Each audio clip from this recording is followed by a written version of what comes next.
Imagine waking up from a random brutal hit and run, only to pull back the hospital sheets and realize both of your legs are just gone. His little sister is practically sobbing happy tears, seeing him conscious, but hovering right behind her is the biggest snake alive, Xiao Tiankai. This dude was supposed to be our main character's best bro and business partner, rolling up with a fruit basket and a fake-ass smile completely hiding his true colors. Because reality check, he literally orchestrated that entire crash. Now he's weaponizing our guy's devastating injuries to completely hijack their massive company. And it gets darker. Tiankai straight up blackmails the sister into marrying him, dangling our hero's medical care and future over her head as leverage. Zhao Jue pleads with her to ignore this absolute psycho, but Tiankai violently shuts him down coldly, stating that nobody cares about a broken man's barking. He's taking the prize, no questions asked. Just like that, this backstabber strips our boy of absolutely everything, leaving him rotting alone in a trashed, empty studio apartment. But just when it seems over, a massive ray of hope drops in the form of a revolutionary VR game called Divine Path. And the absolute wildest mechanic, whatever insane powers and stats you grind for in-game, literally transfer over to the real world. This is literally his ultimate ticket out of rock bottom, except for one massive roadblock. He is totally broke, with zero cash to dump into the system. He's locked out of the top-tier gear, getting absolutely demolished by basic mobs. Meanwhile, Tiankai liquidates his stolen wealth to completely pay to win his way to the top, hoarding god-tier loot and maxing out his stats until he becomes an untouchable endgame boss. Every single victory that was meant for our hero is violently snatched up by his worst enemy. Pushed past his breaking point, our guy lures this traitor into his rundown apartment for one final desperate trap, and the arrogant jerk actually shows up. Tiankai just mocks the absolute dump our hero is living in. He makes direct eye contact with the heavy explosives wired everywhere, but his ego is so massive, he knows they can't even scratch him. Even so, our boy is ready to risk it all. He slams the detonator, and a massive fireball absolutely levels the entire concrete structure. Through the blinding smoke, our MC is bleeding out, clinging to his last breath, only to witness sheer horror. Tiankai is standing dead center, completely untouched. The snake just chuckles, asking why he even wasted his time. Thanks to those broken in-game stats, crossing over a literal building collapsing on him didn't even singe a single thread of his designer jacket. Right before pulling the plug on our guy, he drops the ultimate bombshell. He proudly confesses to orchestrating the exact setup that took our hero's legs, and casually admits he also plotted his parents' tragic end. Zhao Jue fades into the darkness, with one single burning obsession, making sure this monster pays in blood. But then his eyes snap open. It's exactly 365 days before the blast. No clue how he triggered this timeline reset, but the mission is crystal clear. He will do whatever it takes to completely ruin that snake's life. But there's a massive catch. The regression dumped him right after the crash, meaning he's still stuck in a wheelchair. His one and only lifeline is the highly anticipated launch of Shen 2, knowing he has exactly 1 month before the general public figures out these virtual stats overwrite reality. Suddenly it clicks. His bank accounts haven't been locked down yet. It is time to speedrun this. His sister catches his intense, unblinking stare and panics, asking if the injuries are hurting him. He waves it off, claiming they have a much bigger emergency. She's super confused, reaching for the nurse button, but he grabs her wrist and drops a wild demand. He needs her to secure a top-tier VR rig for Shen 2 immediately. She stares at him like he just lost his actual mind. And right on cue, the devil himself, Zhao Tiankai, strolls into the room. Flipping on his fake nice persona, the snake asks since when his beloved big brother became a hardcore gamer, acting like he isn't actively plotting our hero's permanent erasure from the world. He drops a condescending warning about gaming addictions, especially with a multi-million-dollar empire to run. Zhao Ju instantly reads the heavy sarcasm dripping from his voice, but he plays the fool perfectly, shrugging that since his body is wrecked he might as well fry his brain on screens. Tiankai hits him with a nasty smirk, pointing out that Shen 2's premium access pods cost over 300 million. Without missing a beat, our guy claps back that the price tag is irrelevant, because it's his corporate cash anyway. He straight up declares he'd drop 30 billion if he felt like it. His sister desperately tries to de-escalate the tension, but Tiankai slides right in. Channeling major fake savior energy, the snake generously offers to fund the gaming setup out of his own pocket, promising to babysit the CEO chair while our guy heals. Then, crossing major boundaries, he creeps up on the sister, pulling her uncomfortably close, whispering that they'll be seeing a lot more of each other. The fake smile instantly wipes off our hero's face. He yanks his sister back heavily, enforcing that she is staying right by his side. Getting the hint, Tiankai throws up a sarcastic wave and exits. But the second that door clicks, shut, his face contorts into pure unhinged rage. He starts violently cursing out his hired guns for botching the hit and run aggressively, muttering that next time he's sending a literal tank, because Zhao Jue needs to be permanently wiped off the map. Back in the ward, our MC looks dead at his sister and orders her to convert every single cent of their corporate treasury into digital game tokens and dump all their stocks immediately. She goes into full panic mode, screaming that he's officially lost his grip on reality. Holding eye contact, he begs for her absolute trust, promising this insane gamble is the only way to rewrite their dark timeline. Flash forward 3 hours and the hyper-advanced rig drops at their door. The madman actually burned an extra $200 million on premium rush delivery, just to skip the waitlist. The second he links into the neural network, an electric wave of nostalgia floods his brain. For the first time since the crash, the suffocating weight lifts. He looks down, he can finally stand again. An AI voice welcomes him to the lobby, prompting a username. Without hesitation, he locks in his real identity, Zhao Jue, and hits enter. A massive holographic wall of combat classes materializes in thin air. It's an exact pixel-perfect copy of his past life's menu. So sticking to his ultimate comfort zone, he instantly locks in the Ranger build. Thanks to his whale-tier VIP spending, the algorithm blesses him with an exclusive elven bloodline, throwing in a massive hidden perk that basically guarantees automatic high-tier reputation with all elf NPCs. And because he broke the bank, he gets a starter care package, a mythical skill manual that literally highlights enemy weak spots in real time. A familiar smirk stretches across his face, adrenaline spiking through his veins because he already mastered these exact same skills in his past life. Suddenly, a holographic notification chimes in. For making the top 100 player cut, he scores an exclusive loot box packing a super rare perk. The catch: it demands 50 million gold coins, stacking up to a mind-boggling $500 million in real-world cash.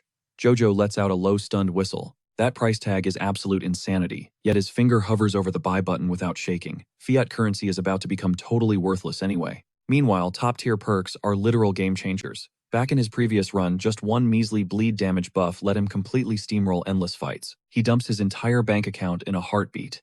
The interface explodes into a blinding gold aura, launching a massive pillar of light straight into the clouds. Jaw practically hitting the floor, Jojo watches the system broadcast his ultimate prize. He unlocks the power to evolve literally anything.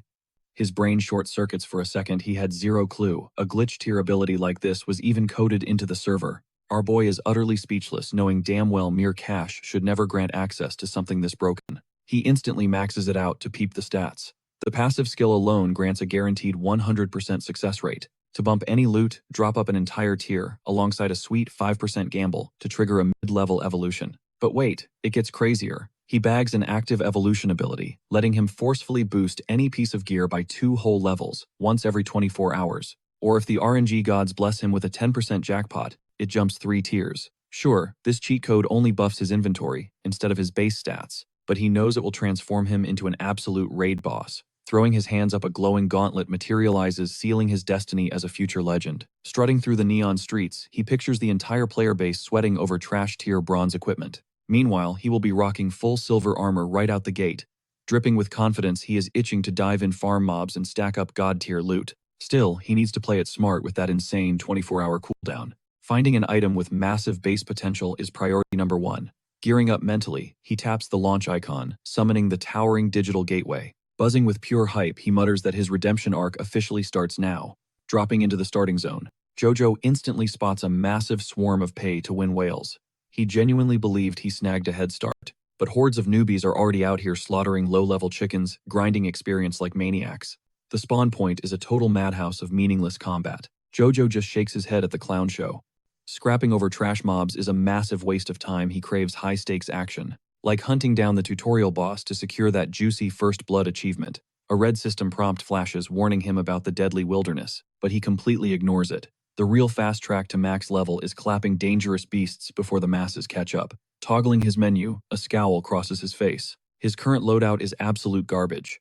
This raggedy tunic and splintered wooden bow will not even scratch a boss. Plus, wasting his daily buff on this trash is a rookie mistake. He needs a serious edge, and suddenly a light bulb goes off his evolution perk. It does not just work on swords, it applies to races too.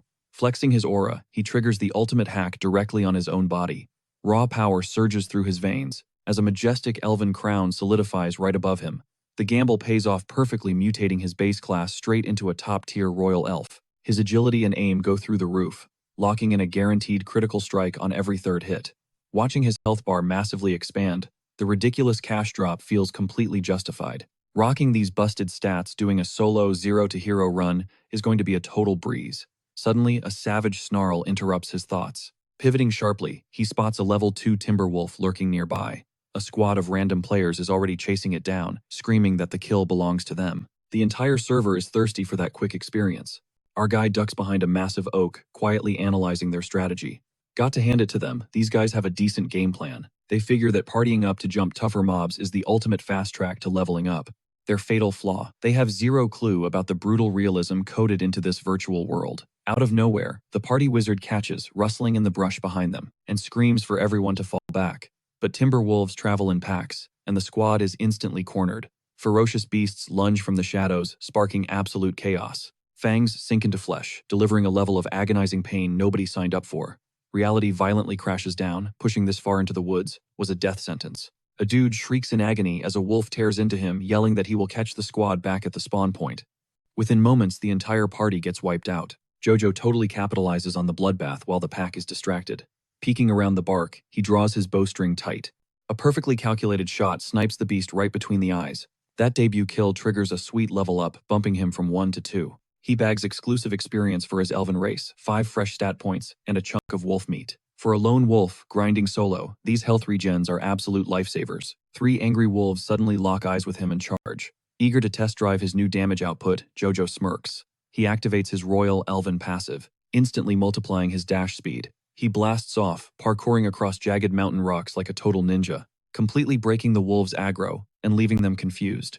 This royal elf and ranger combo is quite literally a broken build. Glancing over his shoulder, he flexes that these mutts never even had a shot. But then, the atmosphere shifts drastically. The feral wolves freeze in their tracks, staring blankly ahead. A massive red alert flashes across his display. He just crossed into the Iron Bull territory. The wolves instantly scatter, terrified of the level 5 titans roaming this area. Out of nowhere, some randoms start hollering, hyping up his looks. He spins around to see this sketchy squad trying to recruit him, but his gut screams red flags. They keep heavily flirting, begging him to join their buffalo farming grind to speedrun some levels. But then the party's mage chimes in, completely killing the vibe. This dude points out that our boy is only level 2, and would be a massive dead weight. Leaving Jojo totally bewildered and low-key annoyed, they reject him before he can even utter a single syllable. Brushing it off, he just drops a good luck and bounces. The squad immediately yells out a warning that the upcoming zone is an absolute death trap even for a full 4-man roster. One guy breaks down the death penalty, making our hero confess he is a total noob who has never bitten the dust, so he is clueless about the consequences. They drop the harsh reality: getting wiped costs 50% of your gold, totally bricks your gear, and slashes your hard-earned XP in half. Jojo just shrugs it off, completely unfazed, throws them a quick thanks anyway, waves peace out, and keeps trekking. The girl in the group feels bad and hints at carrying him through the danger zone. But the mage coldly claps back, saying if the kid wants to speedrun his own funeral, that is his problem.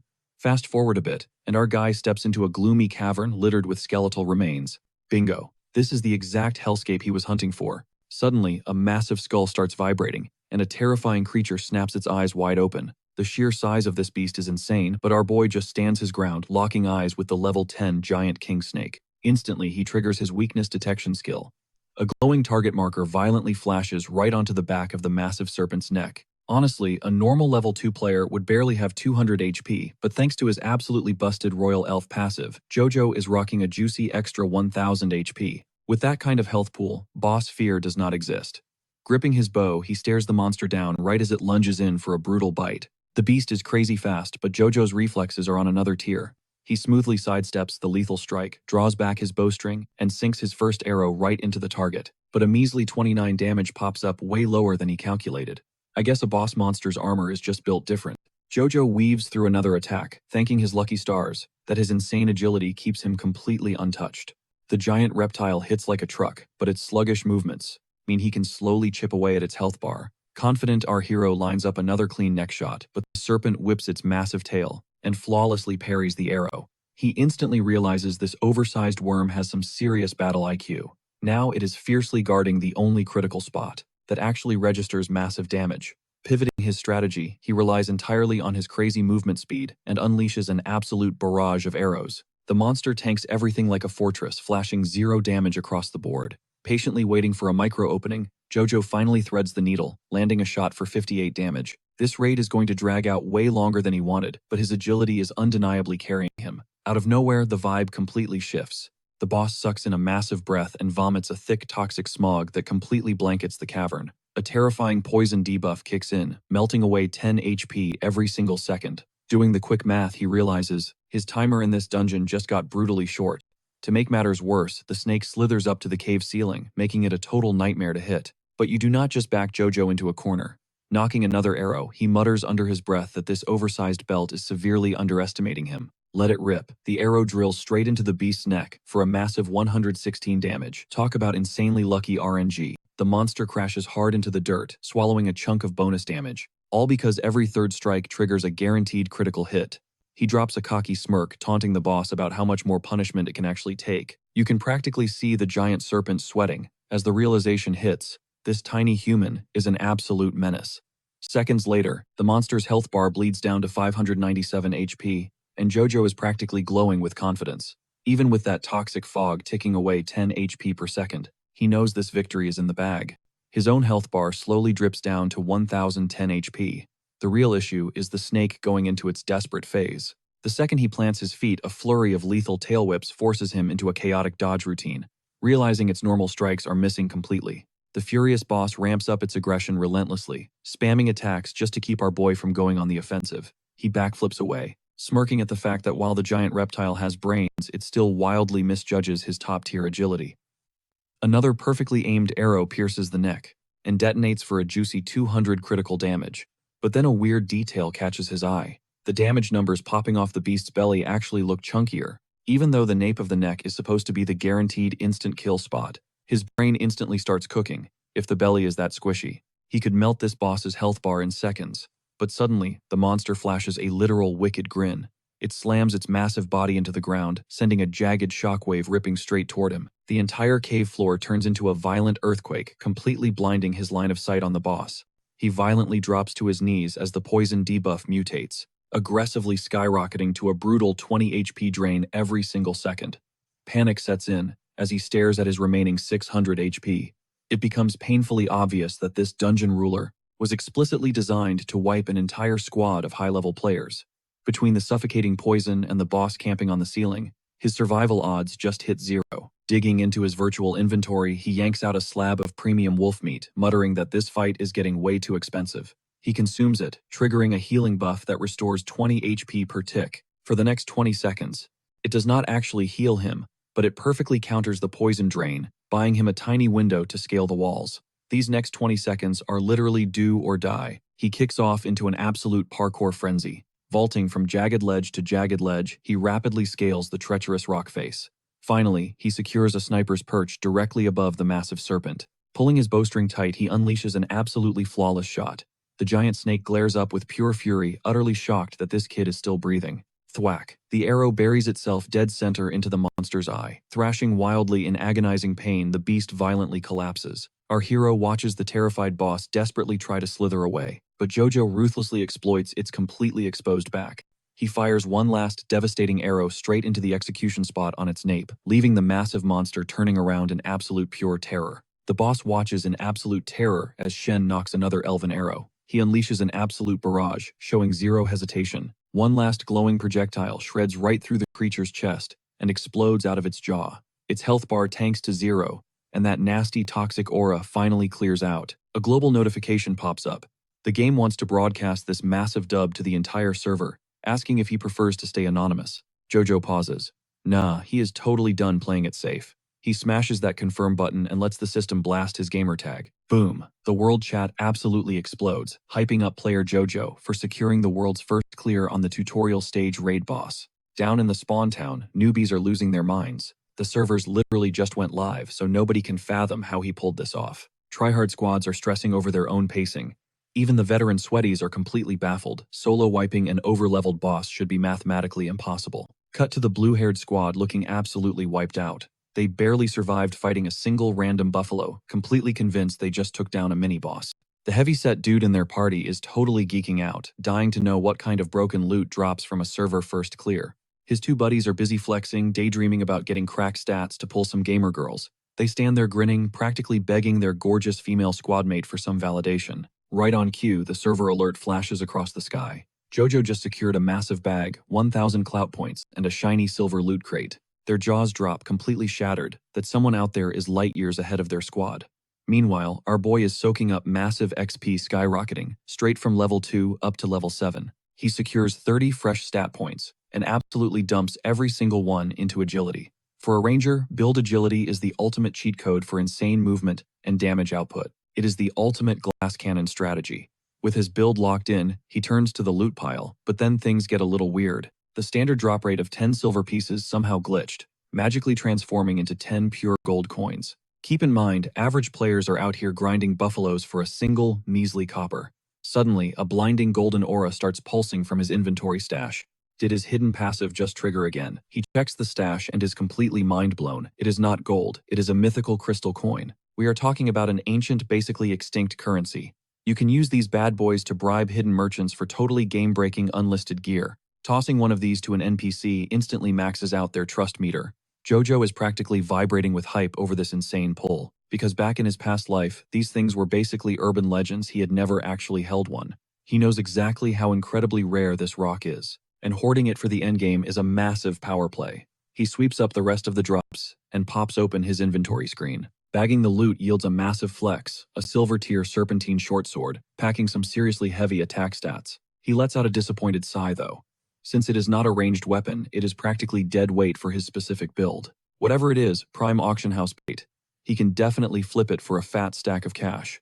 Then his gaze shifts to the next glowing icon. His eyes practically turn into dollar signs. Boom Azure scale armor, sitting pretty at silver rarity. This chest piece comes with an absolutely cracked passive. It spawns a thick 300-point barrier the second combat initiates. Once that 300-second cooldown wraps up, the shield resets. From his past life memories, the base level version of this armor was completely vanilla, zero buffs. The basic one just tossed you a couple of trash defense stats. But this silver variant packs that barrier passive, making it an insanely rare drop. Here's the massive catch, though it is locked behind a level 10 requirement, and our boy is still way too underleveled to equip it. It feels like a total slap in the face. Grinding out a literal boss fight just to get gatekept by game mechanics leaves him feeling super salty. Wait, hold up. The server achievement also dropped that premium silver crate. Hovering over the unbox button, he silently prays to the random number gods, begging for no more mid-tier trash. With a blinding flash of digital light, the crate explodes, revealing a skill book, 7 charge chain arrows. We are talking legendary rarity. For 50 mana, this bad boy unleashes a rapid-fire volley of 7 homing projectiles straight at an enemy's dome. Every single hit shreds exactly 1% of the target's absolute maximum health. Calling this an overpowered ability is a massive understatement. It is literally top tier, a god-level hidden skill gifted to only the sweatiest marksman. But in classic gacha fashion, there is a catch. The universe hates letting JoJo win too easily. This absolute nuke of a skill is also locked behind that annoying level 10 cap. He takes a deep breath, trying to stay positive. The second he hits level 10, his damage output is going to absolutely melt servers. The urge to speedrun his grinding just hit an all-time high. Out of nowhere, a soft voice echoes from the shadows of the cavern. Creeping forward, he spots a stunningly gorgeous girl, looking a bit roughed up. She is practically begging for a rescue, having ducked into this cavern to dodge that massive boss monster. Her name tag reads, Lady Goo. She is totally famous on the message boards for handing out insanely rare secret quests. Our boy casually drops the news that the giant viper is already deleted. He completely takes the credit, but Lady Goo instantly turns up the charm. She dramatically gestures to her bruised, gorgeous legs, claiming she cannot walk, and practically begs this big, strong hero to carry her to safety. Naturally, having zero real-life experience around women, JoJo's face instantly turns tomato red. He scoops her up in a princess carry and heads for the exit. Lady Goo immediately starts playing games, gently tracing her fingers along his jawline. She whispers that he is her literal savior from certain doom. Then she leans in, promising to seriously reward him the next time their paths cross, throwing him a super suggestive wink. Alarm bells ring in JoJo's head, instantly snapping him out of the thirst trap. He dumps her straight onto the dirt without a second thought. Goo totally plays the victim card, claiming she's completely broke, and the only currency she has left to offer is, well, herself. She hints at paying him back using her so-called special talents. But our main guy just stares at her like she grew a second head, utterly disgusted by the absolute cringe he's witnessing. He cuts her off mid-sentence, basically telling her to zip it before she completely ruins her own dignity, because honestly, the secondhand embarrassment is way too real. The vibe instantly flips when Goo bursts into this creepy little giggle. Out of nowhere, she literally pulls a wicked pitch-black moonblade straight out of her stash. She yanks the weapon right out of her cleavage, smirking as she congratulates him for passing her little vibe check and seeing right through her trap. JoJo isn't even fazed. He casually swats the blade aside like an annoying bug, leaving Gu totally baffled and seriously salty. Locking eyes with her, he cuts straight to the chase and demands the hidden class. Gu desperately tugs at his sleeve, playing dumb and swearing she has zero clue what he's talking about. But Jojo just rises to his feet, radiating pure menace energy. Going full villain mode, he coldly informs her that she just forced his hand. He casually threatens to pay a visit to her 14-year-old kid living right down the street. The color totally drains from Gu's face. She's absolutely terrified he actually dug up her biggest secret. Knowing she's completely cornered, she instantly caves, swearing she'll do whatever it takes to unlock that hidden class. Right on cue, she launches into this crazy, elegant ballet routine. She looks insanely majestic while moving. A split second later, a glowing portal materializes right under our protagonist's feet, proving his unhinged master plan worked flawlessly. Lady Gu breaks it down for him. This glowing vortex is his one-way ticket to the hidden class trial, and as long as he survives the gauntlet, that legendary class is all his. A smug grin stretches across our boy's face, and he actually thanks her, fully believing his mastermind plan is cooking to absolute perfection. But Gu shuts his excitement down real quick, telling him to stop flexing. Suddenly, a blue system alert chimes in his face, and his blood runs totally cold. The Shadowhunter quest is not just a simple challenge, it is a brutal nightmare tier. The prompt makes it crystal clear that failing means getting permanently wiped from the server. No respawns, one single shot. It is a terrifying game of do or die. Panic completely takes over as he scrambles to escape, desperately begging her to pull the plug. Bro is literally only level 7. A permanent game over is definitely not on his bingo card. He tries to rip himself away, but his leg is magically glued to the floor. Zero mobility. Gu hits him with the most unhinged, spine-chilling smirk. She coldly announces his run ends here purely because he dared to creep on her daughter with shady intentions. The horrible truth finally clicks in his brain. He checks her stats, and her favorability meter has completely flatlined to 0. The only cheat code to bypass this death trap was keeping her on his good side, and he completely fumbled the bag. Time is officially up. The vortex tears wide open, swallowing all escape routes, and aggressively yanks him inside. As he sinks deep into the glowing abyss, he screams out a toxic promise. The second he clears this hellscape, he is hunting down both her and her daughter to end their entire existence. But before the dude can even finish his sentence, the portal swallows him whole, sucking him down like demonic quicksand. Gu stares at the empty space, totally convinced his bro is toast. Cut to our boy free-falling right out of the sky. He crashes into this absolutely massive, endless ocean of sand, completely clueless about where on earth he just landed. The system interface flashes, officially kicking off the trial. This is his one and only shot, so he better lock in and go crazy. Out of nowhere, something sketchy shifts beneath the dunes. But before his brain can even process the danger, vicious claws erupt from the dirt in every direction. Realizing he just walked straight into a death trap, he leaps into the air at the absolute last microsecond. A colossal sandworm snaps its jaws right where he was standing. He sweats, thinking there is absolutely no way this absolute unit is just a starter mob. He pops his weakness detection skill to scan the monster, and the system pulls up the lore, ground sandworm. Elite level 5. Attack power sitting at 45, defense at 30, and a chunky health pool of 2,000. Target locked the inside of its mouth. He knocks an arrow and snipes it straight down the beast's throat. He is purposely holding back his real firepower, just limit testing for now. Hitting the dirt with a tactical roll. He realizes these overgrown earthworms are super uncoordinated when breaching the surface. He just needs to outplay them. Boom, the sand explodes as the worm launches itself like a missile. He stands his ground, sidestepping right before it connects. The shockwave hits him, making one thing crystal clear: if that massive body actually tagged him, it would be an instant game over. Instead of following up, the monster burrows straight back into the dirt. It is reloading for another sneak attack. His eyes dart across the dunes. A tiny ripple in the sand gives it away. It is coming up right under his boots. This boss is getting seriously toxic. Completely invisible from the surface, and way too fast underground. Once it breaches, he barely has a split second to move. Realizing his stamina will tank if he just keeps spamming dodges, he desperately needs solid footing to funnel the beast and stop getting knocked around. Scanning the horizon, he spots a massive stone pillar a few yards away and makes a mad dash for the safe zone. But right before he crosses the finish line, another deadly spike bursts through the crust. He weaves past it, and as the monstrous worm exposes itself, he unleashes a quick combo, slicing it up and farming a sweet little chunk of experience points. A light bulb goes off in Jojo's head. As long as his dodge game stays flawless, taking down this beast is basically a walk in the park. But right on cue, totally missing the cues, he doesn't realize the sandworm is already charging up its sand spit ability. Boom. A face full of dirt before our boy can even blink or shield his eyes. His HP takes a noticeable hit. That nasty sand attack triggers a blinding debuff, slicing his field of vision right in half. For a grueling 10 seconds. In a life or death brawl, this is a massive handicap for Jiaoju, totally nerfing his damage output. He's honestly stunned these oversized earthworms could pull off such a grimy trick. The blind is so absolute that he literally cannot see his own hands in front of his face. Frustration spikes into pure panic. He knows he has to sprint for that stone pillar right now, or he is absolute toast. Feeling the tremor of the worm lunging for round 2, he dives out of the kill zone to grab some hard cover. He slams his back against the pillar just in time to catch the monster burrowing deep into the dirt. Once more, scraping grit from his eyelids, he decides this clash has to wrap up as soon as possible, before things get uglier. Flashing back to his earlier barrage, he remembers perfectly nailing those 2 shots. Right as the beast tried to gank him from below, the hazy fog over his eyes finally starts clearing up. The debuff timer is ticking down. Once his vision locks back into high definition, he spots the flaw. The monster's attack loop is super basic.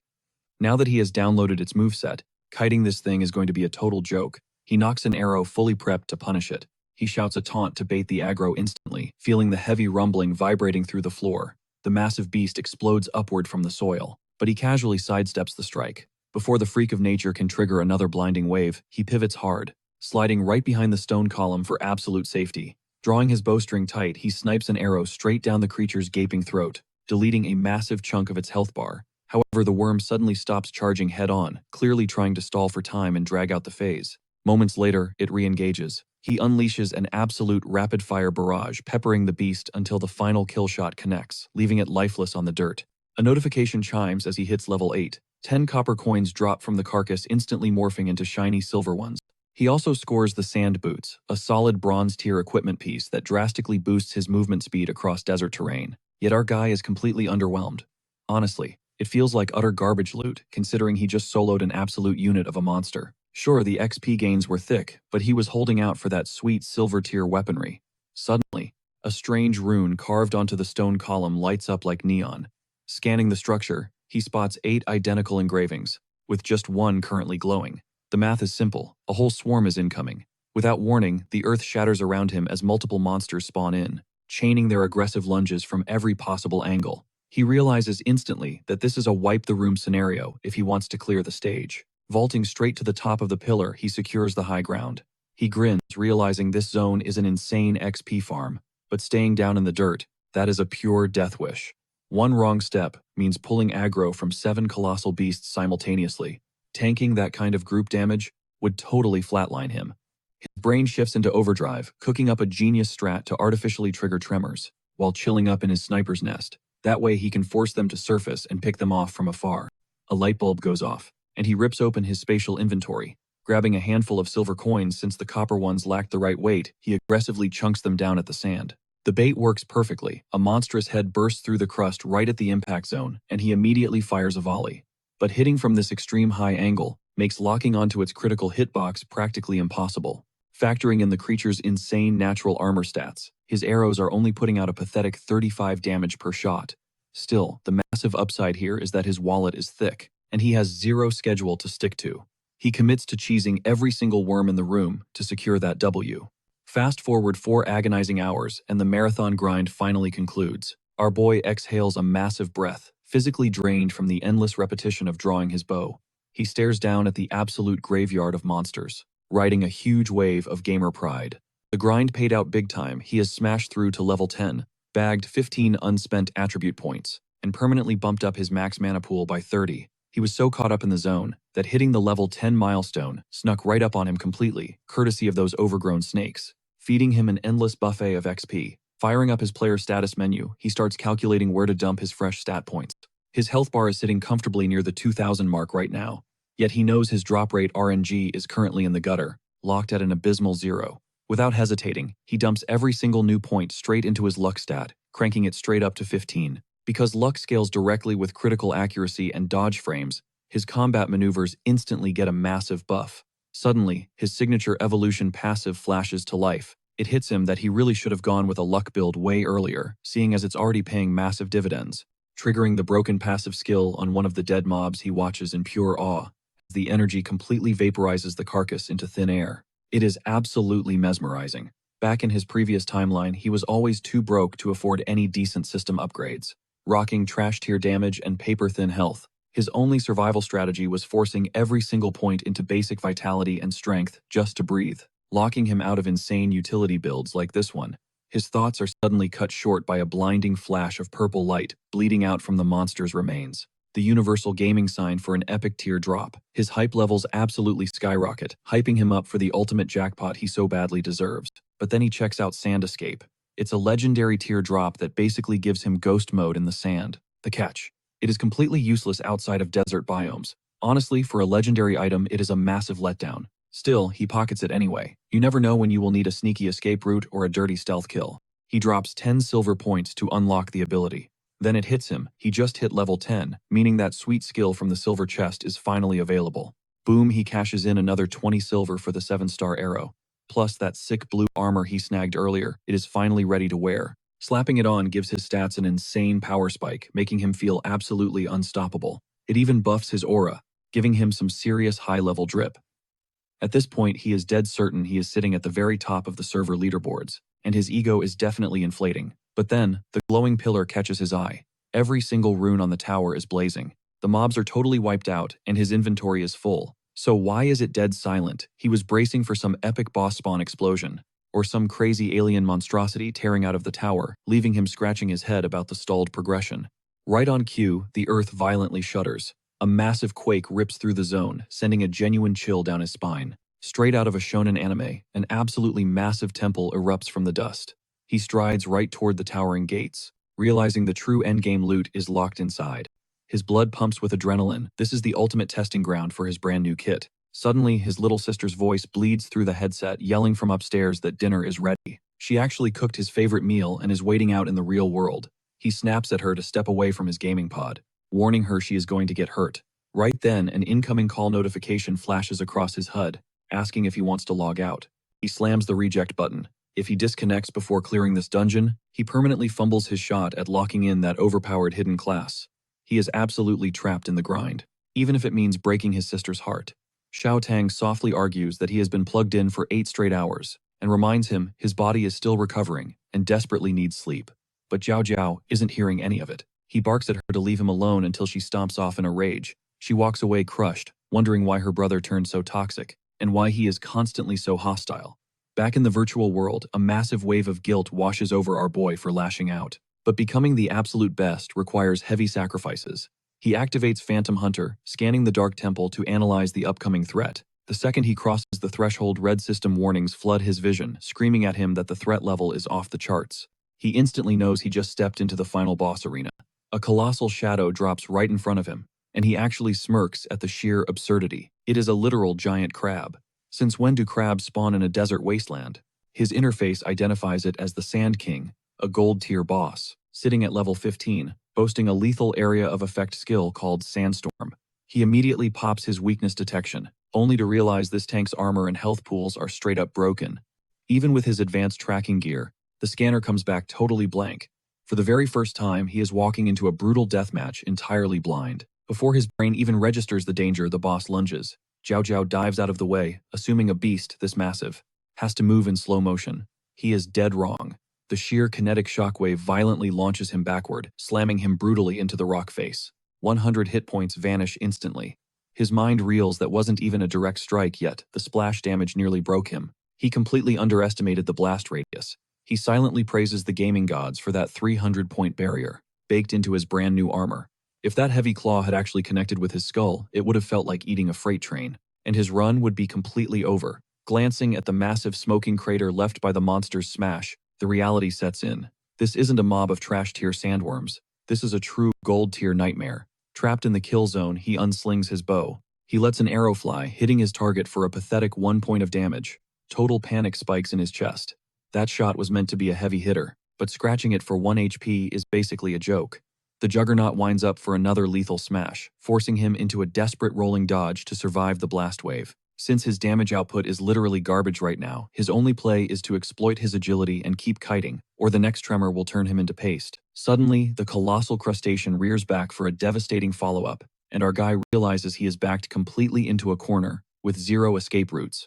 The beast obliterates the ground in front of it. As the dust clears and it twitches its antennae, it stares down into a totally empty crater. The absolute madman, Jiao Jiao, had actually grappled onto the boss's massive claw to dodge, but the beast spots the hitchhiker and violently yeets him high into the air. The monster unhinges its terrifying jaws, waiting to swallow him whole. Free falling towards certain death, Jiao Jiao aggressively nocks his 7 linked arrows. He fires the volley straight down its gaping throat. The critical strike is absolutely devastating, ripping away nearly 1,000 hit points in a flash. In a single explosive burst, he chunks its health bar from 6,000 down to 5,100, turning the tide of the fight, because that strike shattered the usual damage limit, meaning every hit from here on out packs an extra punch. The crab totally loses its mind and snaps back, slamming into our boy. His barrier shatters into pixels, leaving him completely exposed against a literal gold-tier boss. Talk about a massive red flag. He instantly knows he cannot just tank these hits, forcing him to totally switch up his playbook. Scaling the giant arm of the monster right up to its head, he aims to drop another 7-star arrow straight down. But as he pulls the string, absolutely nothing happens. A quick glance at his stats confirms his worst nightmare. His mana pool is completely dried up. That overpowered arrow drains way too much energy, meaning his current cap cannot handle back-to-back shots. He crunches the numbers in his head, figuring out he needs a solid 4 minutes to recharge before he can even think about casting it again.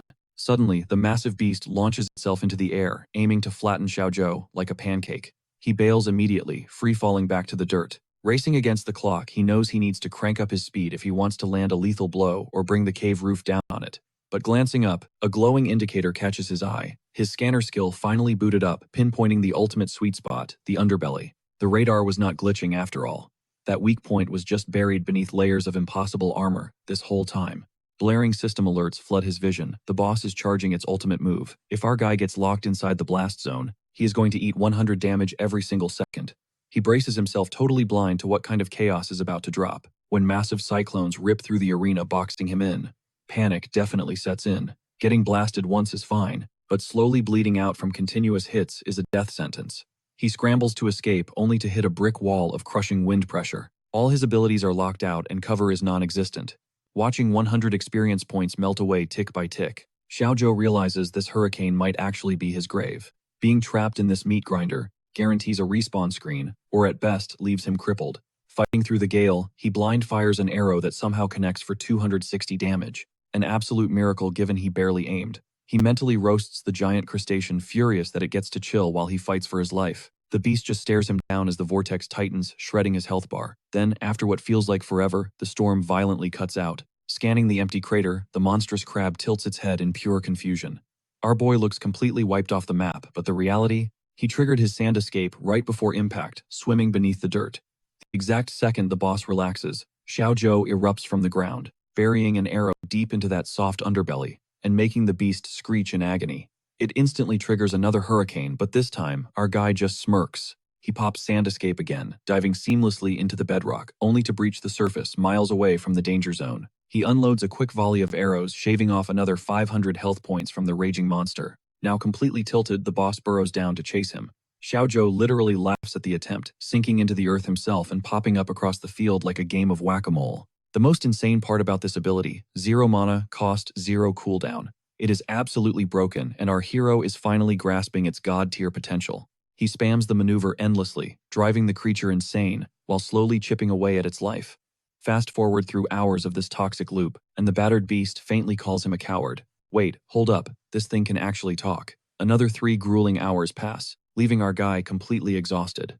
However, the moment he sees his signature 7-star arrow finally light up on his dashboard, he knows it is game over. He throws some trash talk at the giant crustacean, which is now limping with barely 1100 health to its name. Completely broken by the endless hit-and-run tactics, the monster actually throws in the towel, begging for mercy. Xiaozhou accepts the surrender in the most ruthless way possible. He lets the glowing arrow fly, instantly executing the Sand King, and securing a massive triple level up. Pushing past this threshold means the experience grind is going to be brutal moving forward. But skyrocketing 13 levels in just 24 hours, that is world record territory, and nobody has ever done it. A golden prompt flashes, offering him the ultra-rare hidden class Phantom Hunter. Xiaozhou just chuckles at the screen, knowing he bled for this exact reward. A blinding pillar of light wraps around him, while an ethereal elf spirit manifests, shifting shapes right in front of him. His class locks in as Phantom Hunter, injecting a fresh 200 experience points into his pool. The system then breaks down his new perks, explaining that every single rank up from now on drops 7 free stat points instead of the standard 5. Our guy is hyped beyond belief, because stacking 2 extra points per level is going to snowball his power insanely fast. His skill tree also expands. The first drop Phantom Summon lets him call down a shadow clone to brawl alongside him for 30 seconds flat. This ghost perfectly mimics his damage buffs and can dual cast abilities right beside him. Then there is Death Trap, allowing him to lay hidden landmines that inflict a massive 100% damage debuff on anyone caught inside. To a rookie, these might look like basic utility moves, but Xiao Zhou already sees the broken combos waiting to be unlocked. Stacking that double damage multiplier with his clone's synchronized strikes could literally one-shot future bosses. His brain goes into overdrive, mapping out how cracked this clone will be once upgraded, but then his eyes catch a weird glow coming from his active evolution trait. That massive skill is now slapped with a brutal 5-hour cooldown. It's a major bummer for our guy, but out of nowhere, his passive evolution kicks in, dumping those hard-earned stats into luck. Absolute big brain move, and he knows it. Channeling that broken passive, he absolutely obliterates the crab's remains to secure his drops. Sifting through the loot, a crazy new mission drops in his mind. Stockpile 1 billion gold coins and hunt down every single piece of stolen gear. For the moment, he safely stashes the haul in his digital vault, but Zhao Jue is hyped this time. He finally scored a nasty armor-piercing bow. This silver tier beauty is an absolute game changer, melting away 5 enemy defense points with every single shot. Plus, that debuff stacks up to 5 times. He is hyped beyond belief. This high-caliber weapon is literally designed to shred tanky bosses into paper. He locks it into his primary slot immediately. The RNG gods also bless him with sleek silver-tier steel gauntlets. These bad boys drastically turbocharge his bow drawing speed. Next up, a stunning silver-tier golden greatsword. Every swing of this heavy hitter unleashes glowing energy waves that deal 30% base damage. The catch: his class blocks him from wielding it. No sweat though, that just means a massive payday at the auction house, or a dope gift for an ally down the road. He also snags a silver-tier life amulet. This shiny little trinket beefs up his armor and passively pumps 10 HP per second whenever he dodges combat. Instant equip, obviously. Staring at 21 leftover stat points, he dumps every single one straight into agility. Speed kills after all. Taking a step back, his character sheet is looking absolutely cracked. But right on cue, a system warning flashes 15 uninterrupted hours logged. A forced shutdown sequence initiates. He panics, completely oblivious to how much time evaporated fighting tooth and nail to stay plugged in. But the nanny AI doesn't care about his feelings, booting his addicted avatar completely offline. Reality hits like a truck as he wakes up, screaming at the ceiling about his lost grinding time. Blinking against the harsh fluorescent lights, he realizes he is strapped to a high-tech gaming pod inside an obsessively sanitized VIP hospital suite.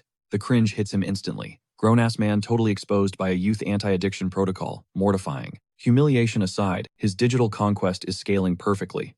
If he keeps this momentum, the toxic bottom feeders and fake friends trying to drain him dry are speeding toward a brutal reality check. Glancing across the room, our hero freezes. His little sister is fully passed out on a chair. Did she seriously camp out in this sterile wasteland just to watch over him? A steaming bowl of homemade porridge sits on the nightstand, and honestly, the aroma is hitting different. Here's the crazy part. Xiao Tong is a literal princess who has never touched a spatula or wiped a counter in her entire life. Knowing she battled the kitchen trenches just to nurse his sick body back to health hits him right in the feels. Overwhelmed by the wholesomeness, he scoops up a generous spoonful. Instantly, his brain short-circuits. His sister might have flawless genetics, but her culinary skills are a biohazard. The flavor profile is pure, unfiltered agony. His violent choking snaps Xiao Tong out of her sleep. Spotting him, she beams thrilled that he finally touched grass and gave her some attention. Normally she'd panic seeing him gag like that, but catching him inhaling the meal, she sweat over. She practically bounces off the walls, begging for a taste review. Trapped Zhao Jue swallows his pride and the sludge lying through his teeth about how amazing it is. Xiao Tong lights up like a Christmas tree, pleading with him to wipe the bowl clean. Meanwhile, our hardened warrior, a guy who literally solos raid bosses for breakfast, realizes this might be the most lethal trial he has ever faced. Staring into the bowl of absolute poison, he knows there is no escape. Down the hatch. Fast forward to morning and his digestive tract is waving the white flag thanks to that radioactive soup. Cue the spicy hospital nurse sauntering in. She slides uncomfortably close to his bed, loudly recapping his night of endless bathroom trips. An explosive misery. Her vibe is completely calculated. She is a textbook gold digger hunting a young, loaded VIP. Seeing him pale and drained makes her think his defenses are shattered, an easy mark for a quick come-up. She's playing chess for a lifetime of luxury. Too bad Zhao Jue is completely immune to the thirst trap zoning her out entirely. His brain is strictly focused on his missed XP. The nurse dials up the charm, gently stroking his arm, whispering that she's willing to do absolutely anything to make him feel better. A light bulb goes off in Zhao Jue's head. He deadpan orders her to push his wheelchair straight back into the VR pod. The gold digger's brain completely short-circuits. A billionaire ignoring her tier 1 flirting. Mentally furiously checking her makeup, she begrudgingly rolls him over. Moments later, Zhao Jue jacks back into the Matrix. Virtual wind in his hair. Pulling up the server stats, he spots a staggering 300,000 concurrent players grinding away. With budget-friendly VR headsets flooding the market, that number is guaranteed to nuke past 100 million. In less than a month, the clock is ticking on his revenge arc. Checking his loadout, glaring empty slots stare back at him. To grab that endgame drip, he either needs to hunt down a level 20+ raid boss, or drop heavy bags of gold at the trading hub. Cut to the gear shop. The merchant is practically drooling over our boy's sleek silver fit, instantly pegging him as a whale and laying on the VIP treatment thick. But Jojo is completely deadpan, eyeing shelves of absolute bronze garbage. You cannot solo a gold tier boss with starter trash. He needs that top shelf gold tier loot stuff. This merchant is definitely gatekeeping. Jojo cuts the small talk and demands the secret stash. The shopkeeper plays dumb, acting like a confused NPC, swearing he has zero clue what Jojo means. The dude scrambles to cover his tracks, claiming the floor models are his entire stock. He even tries to butter Jojo up, offering a flashy discount for a fancy lord. But a hidden vault, total myth. And even if it existed, he heavily implies Jojo's wallet could not handle it. Cue the smirk. Jojo casually drops a massive blinding gemstone on the counter, and the merchant's jaw hits the floor. He instantly starts backpedaling, realizing he just tried to hustle an actual billionaire. A system prompt pops up, showing the merchant's affection meter skyrocketing by 70%. Click. A hidden wall slides open right on cue. Welcome to the back room. The shelves are loaded with exclusive gear, literally time-locked for 30 days post-launch. But money talks, so Jojo gets first dibs. It is a visual feast of weapons, yet our protagonist barely reacts. To him, it is still just glorified silver trash, leaving the merchant visibly salty. But then something catches Jojo's eye. He gravitates toward it like a moth to a flame. An absolutely menacing mask. He points at it, and the merchant nervously explains, it is the sole golden tier headpiece on the entire server right now. The original price tag, a staggering 200,000 gold coins scheduled for next month's drop. But thanks to that gem flex, he is willing to slash it down to 150,000. The guy starts yapping about how a casual player would literally have to grind for a full year to afford this. Jojo cuts off his monologuing by instantly wiring the full amount. Forget the discount he is rolling in it. He hits the merchant with a cold ultimatum. Next time top-tier loot drops, Jojo gets the very first ping. Just like that, this greedy shopkeeper is permanently on his payroll. Stepping back into the sunlight, Jojo runs the numbers. He just dropped roughly 2 million in real-world cash. But for a server, unique item, absolute steal. He slaps the mask on and toggles the public display. Checking the interface, he tweaks the privacy settings, hiding his most broken stats. Meet the White Tiger Mask. This bad boy packs a flat 50-point strength buff, plus a passive fear aura that completely paralyzes low-level mobs and players. As he strolls through the safe zone, heads snap in his direction. The absolute shock on their faces is priceless. But you know how gaming communities are. The haters instantly start fuming. Seeing a dude flexing gold-grade gear on day one, they cannot cope. The massive jealousy kicks in, and the crowd decides he has to be exploiting. There is literally zero chance a gold drop is legitimately in the game yet. Hacker, that is the only logical answer to them. Suddenly, a voice barks at Jojo to stop. He pivots, coming face to face with a squad of dusty-looking randoms. They aggressively demand he hands over his drip just because they want it. Jojo is genuinely baffled by the sheer audacity. Like, in what universe would he just hand over a server-unique item? But these bullies are riding a massive ego trip. They start spewing garbage about how his loadout is obviously modded. They hit him with a pathetic threat. Drop the gear right now, or they will mass report him and get him permabanned. It is a straight-up daylight robbery, masked as justice. Jojo has to hold back a chuckle. A massive circle of bystanders forms around the drama. The mob is loving this, fully expecting the supposed cheater to get wrecked. The toxicity in the air is heavy. The squad realizes they have an audience, and milk the spotlight for all it is worth. One guy hypes up the crowd, screaming about bringing down the hacker. Our boy just stands there, completely unfazed, watching these sheep literally cheering for a mugging. The squad leader takes a step forward, doubling down on his demand. Hand over the inventory, or it is a guaranteed 3-on-1 trip, straight back to the respawn fountain. He even threatens to spawn camp him until he quits the game. But Jojo is done playing nice. It is time for a massacre. Pulling up his detection skill, he mentally sighs. Why are there always mindless followers in every lobby, ready to jump on a bandwagon? Sometimes an overpowered main character just has to humble the weak. He scans their levels. A level 4 tank, a level 5 rogue, and a level 5 ranger. Absolute fodder. He beckons with one finger, telling the whole trio to rush him simultaneously. They take the bait, sprinting at him blindly, fully convinced this guy is just all talk. Big mistake. The mask unleashes a terrifying leopard spirit, and boom, All three griefers are instantly blasted backward, trembling on the dirt from the gold tier fear debuff.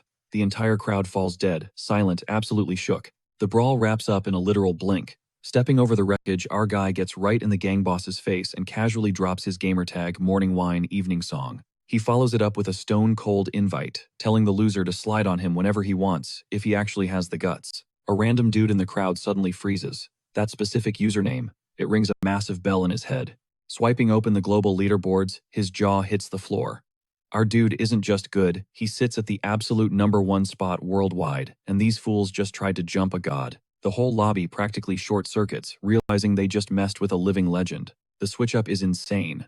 The crowd instantly starts hyping him up, leaving the battered gang leader to swallow the bitter pill that the server's top boss just absolutely humbled him. Zhaoju couldn't care less about the clout though. His brain is already locked into his next major objective. Before heading back out to grind mobs, he takes a detour and spots a tiny kid messing around with a frog. A knowing smirk flashes across his face. He already clocked her hidden lore.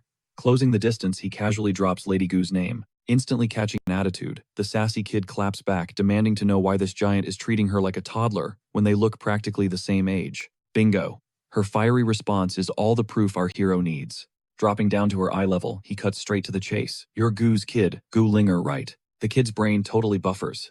How does this random stranger know her classified identity?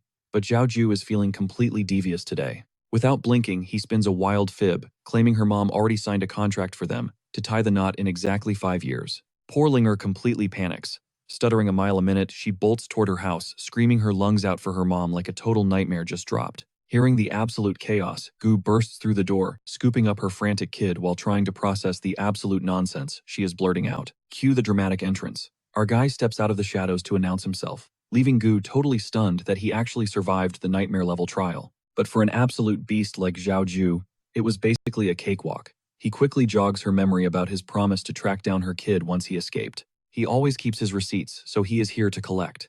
Instantly going into Mama Bear mode, Gu demands to know his endgame. She hits him with a solid threat, try anything shady, and she is packing up her entire life.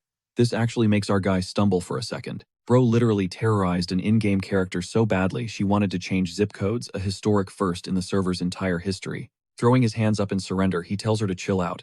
His only demand, handing over the blueprints for the mid-tier dungeon. But Gu keeps a straight face, claiming she does not hold that item. Zhaoju's frame suddenly begins trembling violently. Bracing for a fatal strike, Gu prepares for a game-over screen, but she waits for the heavy hit, and absolutely nothing lands. The suspense breaks as our dude flashes a wholesome grin, handing over a glowing crystal, like he is dropping off holiday gifts. Playing the nice guy, he explains it is just a little thank you tip for unlocking that secret class quest earlier. The bribe works like magic. Her affection meter rockets up by 50%, and both mother and daughter are practically hypnotized, ready to drool over the shiny loot. Never missing a beat, the chaotic little munchkin snatches the rock right out of her mom's grip, totally obsessed with the brilliant glow. A hilarious chase sequence kicks off around the yard. Mid-argument, Linger loudly announces that this rock must be her official wedding ring. You know, for that marriage happening in exactly 5 years. A massive sweat drop hits our hero's face as he realizes his troll move totally backfired. Since the kid has zero filter and absolutely no street smarts, she swallowed his fake story hook, line, and sinker. Deciding to just roll with the chaos, he tells the kid her only job right now is forcing her mom to cough up the map. Once that is done, they can totally plan the wedding. Exhausted, Gu finally waves the white flag, explaining the game's strict guidelines. That mid-tier blueprint normally stays locked up tight until day 20 of the server launch. But since she already pocketed his shiny bribe, she decides to leak the meta strategy. The game engine actually lets the local village chief bypass the timer for players who crave insane difficulty. Catching onto the quest, Linger proudly flexes her local navigation skills, claiming she knows the chief's exact coordinates. She volunteers as his personal GPS. Fast forward a few minutes, they pull up to the crib, finding the chief catching some rays, living her absolute best life. Suddenly, a tiny shadow eclipses her chill vibe. Giving zero warning, Linger launches herself like a heat-seeking missile. The impact sends the elder toppling backward under the chaotic kid's weight. Totally unfazed by the body slam, the chief casually asks who is ringing her doorbell. Stepping into the light, our guy skips all the boring NPC dialogue and cuts right to the chase. Hand over the blueprint, and he will evaporate from her lawn. Sizing him up, the chief hits him with a harsh reality check. He is only sitting at level 13. She tells him to grind until level 20 before stepping into her zone. But true to form, our guy pulls out his wallet and slides another shiny gem across the table. Instead of salivating over the loot, the boss lady just bursts out laughing. questioning if this rookie even knows her backstory. She secured her title through pure hustle and massive dignity, meaning cheap bribes from cocky players do not work on her. Yet her hands mysteriously scoop up the rock anyway. Watching this ridiculous flex, little Linger roasts her, saying, if the elder is so honorable, she should probably drop the gem right back into his inventory. The chief finally caves, tossing the item his way. Our boy flashes a smirk, realizing this chick might actually be useful instead of just a massive headache. But the village head isn't letting it go that easily. She's completely baffled by his crazy growth rate, especially since he's only sitting at level 13. Honestly, just the literal insects in that zone are level 20. Wandering in there right now is basically begging for a game over screen. So just to keep her own conscience clean, handing over that map is a hard no. But our guy isn't taking no for an answer. He demands a chance to flex his stats, striking a deal that hinges on clearing one specific brutal quest first. She breaks down the lore every single year. A massive wolf pack sieges their home. Sure, some wannabe heroes show up to play savior, but they always fail to wipe out the root cause. The real menace pulling the strings, the legendary White Wolf King. The objective is simple but deadly: assassinate the alpha and drag its pelt back as a trophy. Right on cue, a glowing system prompt flashes in his vision. He smashes that accept button without a second thought. Smirking, he tells the chief to keep his map warm, promising he'll be back in a flash. Just as he's about to roll out, Linger blocks his path. She demands to tag along stubbornly, claiming she's totally capable of guarding his back. Jojo rolls his eyes and tells her to go play in the sandbox. He's here to grind and slay, not run a literal daycare. She's completely unfazed by the insult. Pushing back, she swears up and down that she's got the combat chops to fold those snow wolves and keep the whole village totally safe. He's about to reject her again, when a tiny detail on his interface catches his eye. The quest literally requires him to keep Linger alive as a core clear condition. Trapped by the system, he's forced to swallow his pride and accept. Now he has to endure her non-stop whining about how he almost ditched her. The fake tears don't stop until he finally caves completely. Cut to the deep woods. Linger navigates them straight to the absolute dead center of the quest zone, where the white demons were last spotted. The vibes are instantly terrifying and freezing, making her latch onto our guy's cloak like a lifeline. Out of nowhere, an earth-shattering howl rips through the silence. They snap their heads toward the noise, leaving the poor NPC absolutely paralyzed with fear. Jojo, being an absolute menace, decides they should walk right into the danger zone. Breaking through the brush, they spot a squad already locked in combat. Playing it cool, our MC casually waves at the frontline fighter, asking for directions to the boss room. Turns out this raid team is already holding down the turf. We're talking a classic meta comp archer, rogue tank, and spellcaster, all rocking wildly different stats. The squad captain, however, is severely tilted by the interruption. He snaps at Jojo, demanding to know why a random is sniffing around their hunting grounds. He claims they've basically monopolized this entire spawn zone, barring anyone else from farming XP. Our boy just stares, utterly clueless about their fake authority. Trying to intimidate him, the captain rolls up his sleeve to flash a serpent tattoo, bragging that they rep the infamous Green Snake Syndicate. They declare the whole map as their turf.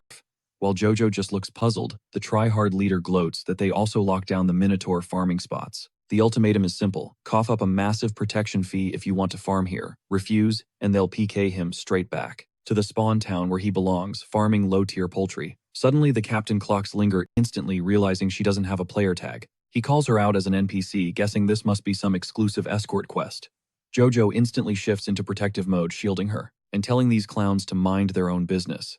To add insult to injury, he roasts their combat rotation for being total trash. A gang member claps back, bragging about the slow but steady XP drip. Sure, these random mobs might be weak, but it's guaranteed zero-risk farming.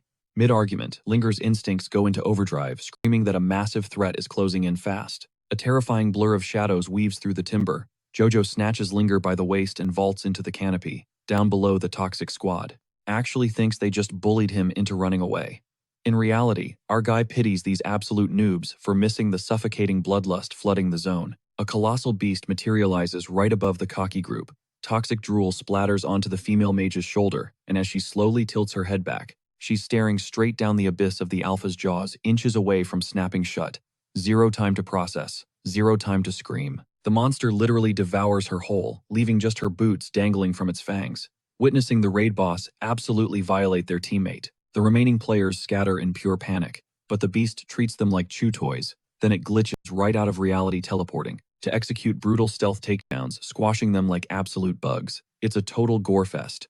But the arrogant boss is entirely oblivious that Jojo is perched in the branches above, breaking down its attack patterns and scanning for any exploitable hitboxes. The HUD confirms the nightmare, a level 20 alpha. Weak point, dead center of the stomach. Its health bar is absolutely ridiculous, sitting at a massive 4000 HP. There's a secondary crit spot in the eyes, but its passive skills are completely blacked out. Our boy quickly realizes this monster is sandbagging. That vanish move didn't come from raw agility, it was definitely a broken skill, proving the boss is masking its ultimate form. Itching to gauge its real stats, Jojo locks and loads, gripping his blade tight. But Linger slaps a hand over his weapon, forcing him to hold his fire. The sudden movement tips off the predator, its glowing eyes locking onto their hiding spot. Surprisingly, the beast backs off and retreats into the shadows. Jojo drops to the dirt, ready to sprint after it, but Linger yanks him back, dropping some crucial lore about that doomed squad. Bro basically put a massive target on his back by massacring half the forest. If he pulls the Wolf King's aggro right now with his trash stats, he's catching an instant game over. Rushing in blind. 0% survival rate. Our guy is absolutely shook that a random background NPC is dropping literal facts and actually cares if he gets flatlined. But he cannot deny she is spitting facts. His stats desperately need a buff. He asks for the game plan and boom, she slides him a premium top-tier map, exposing the exact coordinates of the boss room. He side-eyes her, asking why she was holding out on him. With a total smirk, she claps back that after this, he better never complain about her tagging along again. Right on cue, a system prompt flashes across his vision, evolution unlocked. A wicked grin spreads across his face. It is finally time to cook.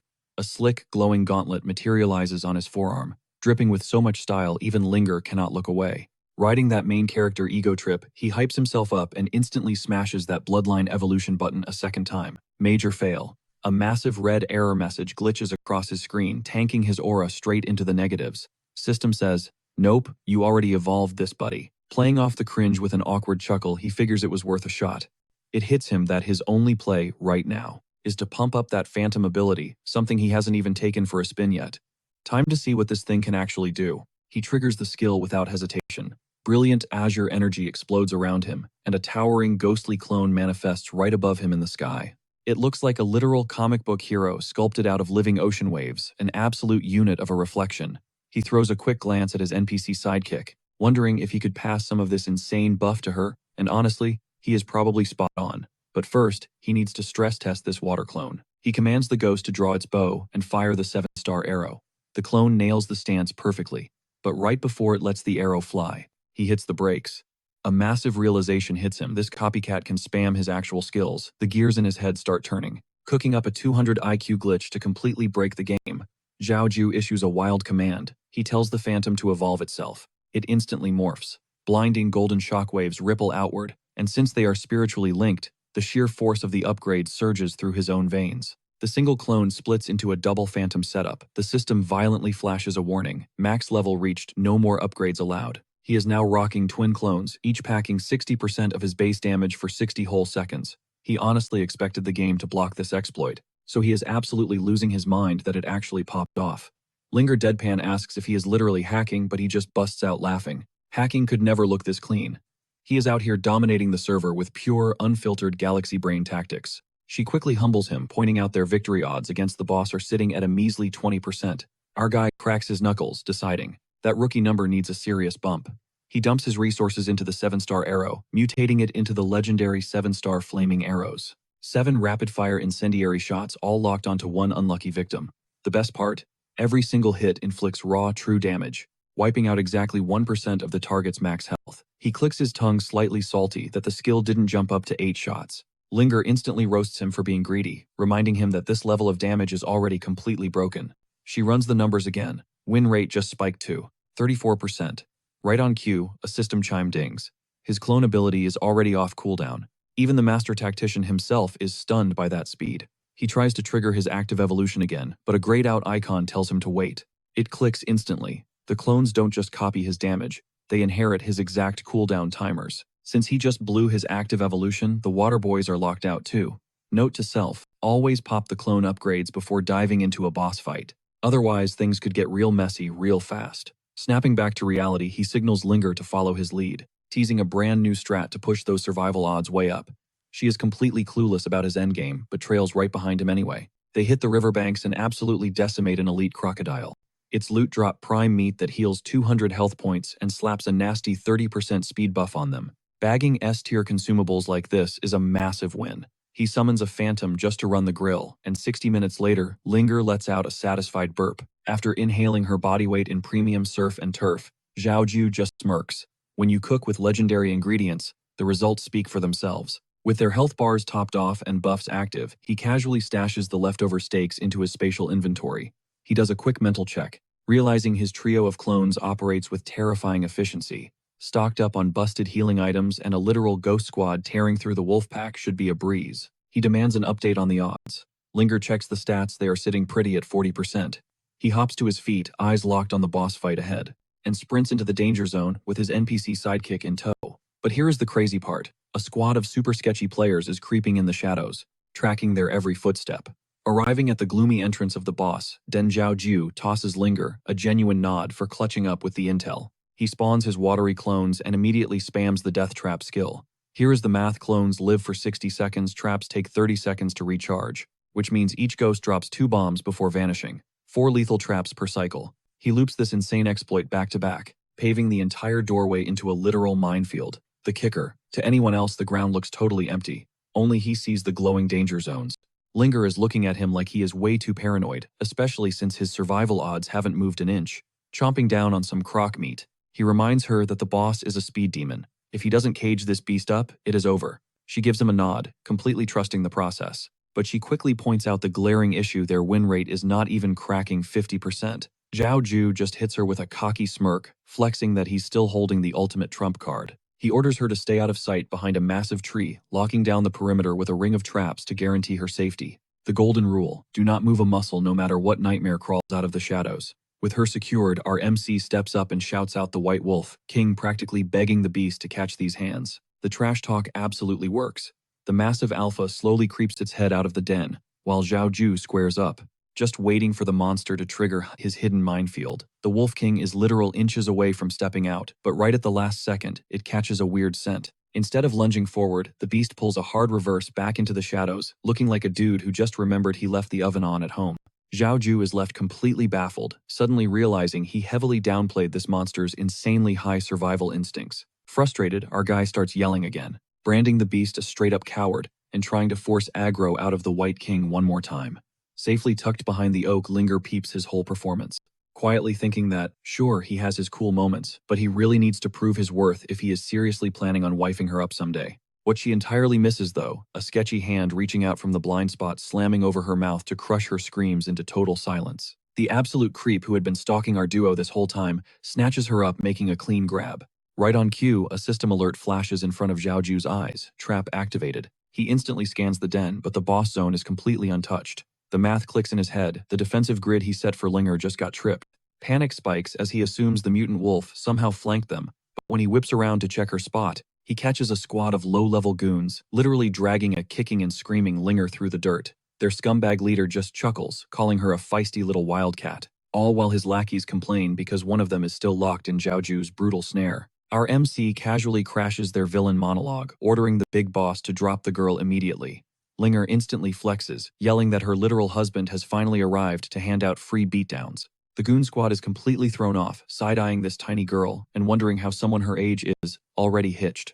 Zhao Ju is internally cringing, totally embarrassed that she is ruining his cool aura in front of the enemy, but she completely misses the vibe check and just keeps fake sobbing. The bandits burst out laughing, totally assuming our MC is some kind of weird creep, and Zhao Ju is absolutely dying of cringe right there on the spot. The head honcho smirks and asks if Zhao Ju even knows whose turf he is stepping on. Unbothered, our boy drops a cold yes. Zhao Ju knows exactly whose turf he just crashed: the notorious Green Snake Gang. Their head honcho is absolutely mind-blown by the sheer audacity of this intrusion. He gets right up in Zhao Ju's face, aggressively demanding answers about his crew getting completely wiped out in these woods earlier today. He heavily accuses our guy of orchestrating the ambush, but Zhao Ju just shrugs it off flat out, denying he pulled the trigger. He casually drops that if they doubt his word, they can literally just camp out until their boys respawn and interrogate them directly. The gang leader immediately starts spitting trash talk, calling him a spineless NPC who wouldn't dare mess with a green snake. Our boy's trigger finger is itching to humble him right then and there, but he forces himself to bite his tongue. Why? Because Linger is still held captive, and her safety is the ultimate priority. He plays dumb, claiming he was just taking a random stroll through the forest, though the gang isn't buying that excuse for a second. Their greedy minds jump straight to one conclusion: there is a secret high-tier monster lurking nearby. and Zhao Ju is just trying to hoard all that sweet EXP for himself. They try flexing on him, demanding he drop the exact coordinates so the professionals can take over the raid. Internally, Zhao Ju is absolutely dying of laughter. These absolute clowns are making it way too easy. Since they are literally begging to walk blindly into a slaughterhouse, he decides to serve them the coordinates on a silver platter. But first he needs to secure his leverage. He stares them down and proposes a straightforward trade release. Linger unharmed, and the hidden beast is all theirs to farm. Instead of taking the deal, the gang leader scoffs, asking if Zhao Ju even comprehends the titan standing in front of him. One of the female lackeys steps up to hype him, introducing the guy as Yang Cheng, the legendary third master. Apparently this dude is heavily backed by the second most massive mega corporation, the Yang Cheng Group, and sits comfortably at rank 27th on the infamous Heavenly List. Hearing that name triggers a massive wave of déjà vu for our protagonist. Suddenly, his past life memories click into place. His own former empire literally owned 40% of that exact same consortium's stock. Back then, even this so-called master's father had to bow down to Zhao Ju's family. Yet here, this clueless punk stands acting like a cheap street thug, completely blind to the apex predator he is provoking. Since diplomacy is clearly off the table, our guy realizes it is time to dish out a brutal lesson in basic respect. He raises his hand ready to unleash absolute hell with a single snap, but a bone-chilling roar suddenly echoes from the depths of the cavern, freezing everyone in their tracks. The lackey girl immediately screams that the mythical creature is actually real. Dollar signs flash in the boss's eyes as he instantly rallies his meathead squad. Hyping them up for a glorious raid, he orders a full frontal assault. The entire crew blindly stampedes toward the cave, violently tossing Linger to the side like garbage, because they are completely blinded by the potential loot. Zhao Ju smoothly catches her in his arms, stepping back to grab a front-row seat to the impending disaster. He honestly cannot fathom how these absolute brain-dead rookies ever climbed the guild ranks. They are executing a zero-prep charge against a completely unknown threat. They have zero clue about the absolute nightmare waiting in the shadows. If these fools gladly sprint headfirst into his deadly pre-laid traps, well, he is definitely not paying for their revival fees. Right on the money. The entire crew blunders straight into his setup like absolute NPCs. They are spinning in circles, completely clueless, and you can practically smell the panic settling in. So much for that boss energy. The master catches one glimpse of the White King looming right in his face, and his knees straight up turn to jelly. Our guy sizes up the threat, totally underwhelmed. Like seriously, this fluffy floor rug doesn't exactly scream raid boss that'll send me straight to the respawn screen. His squad's assassin manages to scan a weak spot, but the reality check hits hard. This absolute unit is sitting at a massive level 20. Sweating bullets, the rogue begs his leader for a game plan.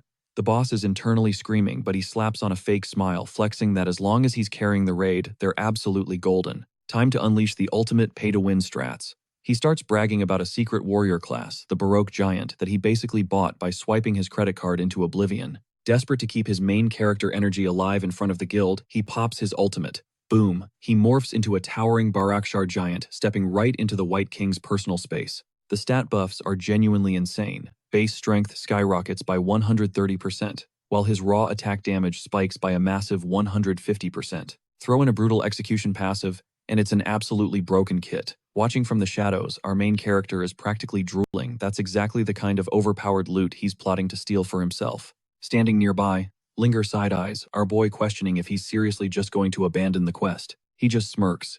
Why rush to slaughter the boss when they've got front-row tickets to this premium comedy show? Grab the popcorn. Down below, the guild is hyping up their rich boy leader like he's a legendary player, screaming that he's about to pack up this beast for good. The glazing completely goes to his head. High on his own pay-to-win stats and that massive power surge, he genuinely believes he can solo the White King. Plus, he's got a whole squad of medics and rogues on standby. He blindly rushes the White Wolf, totally clueless about the absolute violation that's about to drop. The Alpha Predator doesn't even flinch. It just snatches the giant out of mid-air like a literal chew toy. A single steel peak claw strike rips through his body, dealing 800 true damage and completely bypassing every single piece of armor he equipped. The dude who was talking all that trash a second ago, his health bar immediately tanks to a pathetic 80 HP. He's one tap away from the grave as the White King casually tosses his busted body aside. His fan club freezes, absolutely shell-shocked, watching their untouchable VIP get clapped in seconds. Survival instinct kicks in, and they scatter like roaches. Zhao watches the chaos unfold from the high ground, honestly amused by their fake loyalty. When push came to shove, that entire squad turned out to be absolute deadweight. The White King lets out a deafening roar, triggering a massive wolf pack to hunt down the fleeing cowards, including that one pick-me girl who was practically superglued to the boss's arm just moments before. She scoffs, acting like a level 2 wolf is no big deal. and begs the squad to turn back for their boss. The rest of the crew, they look at her like she has completely lost her mind. Taking on a whole pack is pure unalivement, especially since their leader just got utterly folded in a single hit. It is time to dip and save their own skins. Even he realizes her endless simping is a massive death flag, so he abandons ship and books it solo. Muttering a pathetic apology to his fallen leader while fleeing, he suddenly glances back and spots our guy holding his ground, not taking a single step back. Actually, he is casually strolling right up to the mangled boss. The fleeing coward is completely baffled by this flex. Meanwhile, Jojo is straight up having a stare down with the White Wolf King. He smirks, admitting the beast has got some actual brain cells. At first, he totally pegged the mutt as a coward for retreating into its den, but now the math is mathing. That tactical retreat was just a massive bait to isolate and butcher the pack that hunted him down earlier. Our boy might have tasted death once, but this time the apex predator is not dealing with some bottom-tier trash squad. He is looking down at the so-called boss, the mighty young Chung Sang-xiao, who is currently eating dirt, utterly humiliated and bleeding out. Cheng thinks our MC has a massive ego trip going on. Not running, squaring up against the White King solo, pure insanity. The beaten boss decides playing possum is his only survival strategy, waiting for the chaos to pass. But the alpha beast absolutely hates the disrespect. With a psychic command, he sends his pack surging forward. Jojo does not even blink. He activates his headgear, a cold smile crossing his face. "You guys are just mutts," he whispers. "I am a tiger." A blinding shockwave erupts as a colossal white tiger phantom materializes. The battered wolves instantly panic, scattering like roaches when the lights flip on. Seeing his pack get bullied triggers the alpha. But before the beast can even growl, Jojo launches himself into the air, raining down a barrage of lethal arrows. The white wolf is a blur of pure muscle. He weaves through the deadly hail with insane reflexes. Our boy clicks his tongue. This beast is way too fast. His tracking is lagging behind. If he cannot predict those erratic movements, hitting a bullseye is basically a pipe dream. The monster lunges, unleashing his signature steel peak claw. In that split second, Jojo makes an insane call. He is going to tank it. The razor-sharp swipe connects. Flesh tears. Ling-Er gasps in pure terror as crimson splatters the ground. Jojo's barrier shatters like glass, draining a massive chunk of his health pool. Wiping his mouth, our guy laughs. He straight up taunts the beast, calling it a brainless mutt for actually thinking he missed that dodge by accident. Plot twist, he ate that damage intentionally. He needed to trade his own blood just to lure the monster into the kill zone. Here is the genius part. Evading that strike would have left the boss roaming free. Taking the hit anchored the beast exactly where he wanted it. The alpha is completely clueless. Above him, glowing phantoms have already materialized, drawing back 7-star flaming arrows from every blind spot. Boom! 14 scorching projectiles slam into the target. The beast ducks, desperately trying to weave, but it is a bullet hell. He eats nearly 1,200 points of raw damage. The monster is literally and figuratively on fire, howling with pure fury.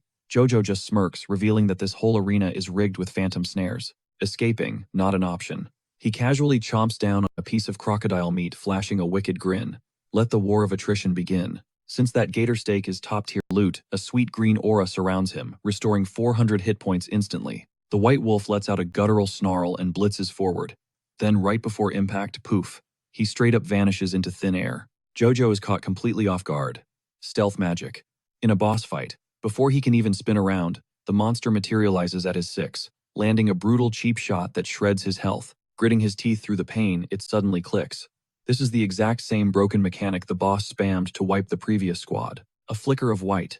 The beast blinks out of existence only to pop up right in his face, delivering another bone-crushing blow. The alpha completely abuses this teleport spam. Strike. Vanish. Strike.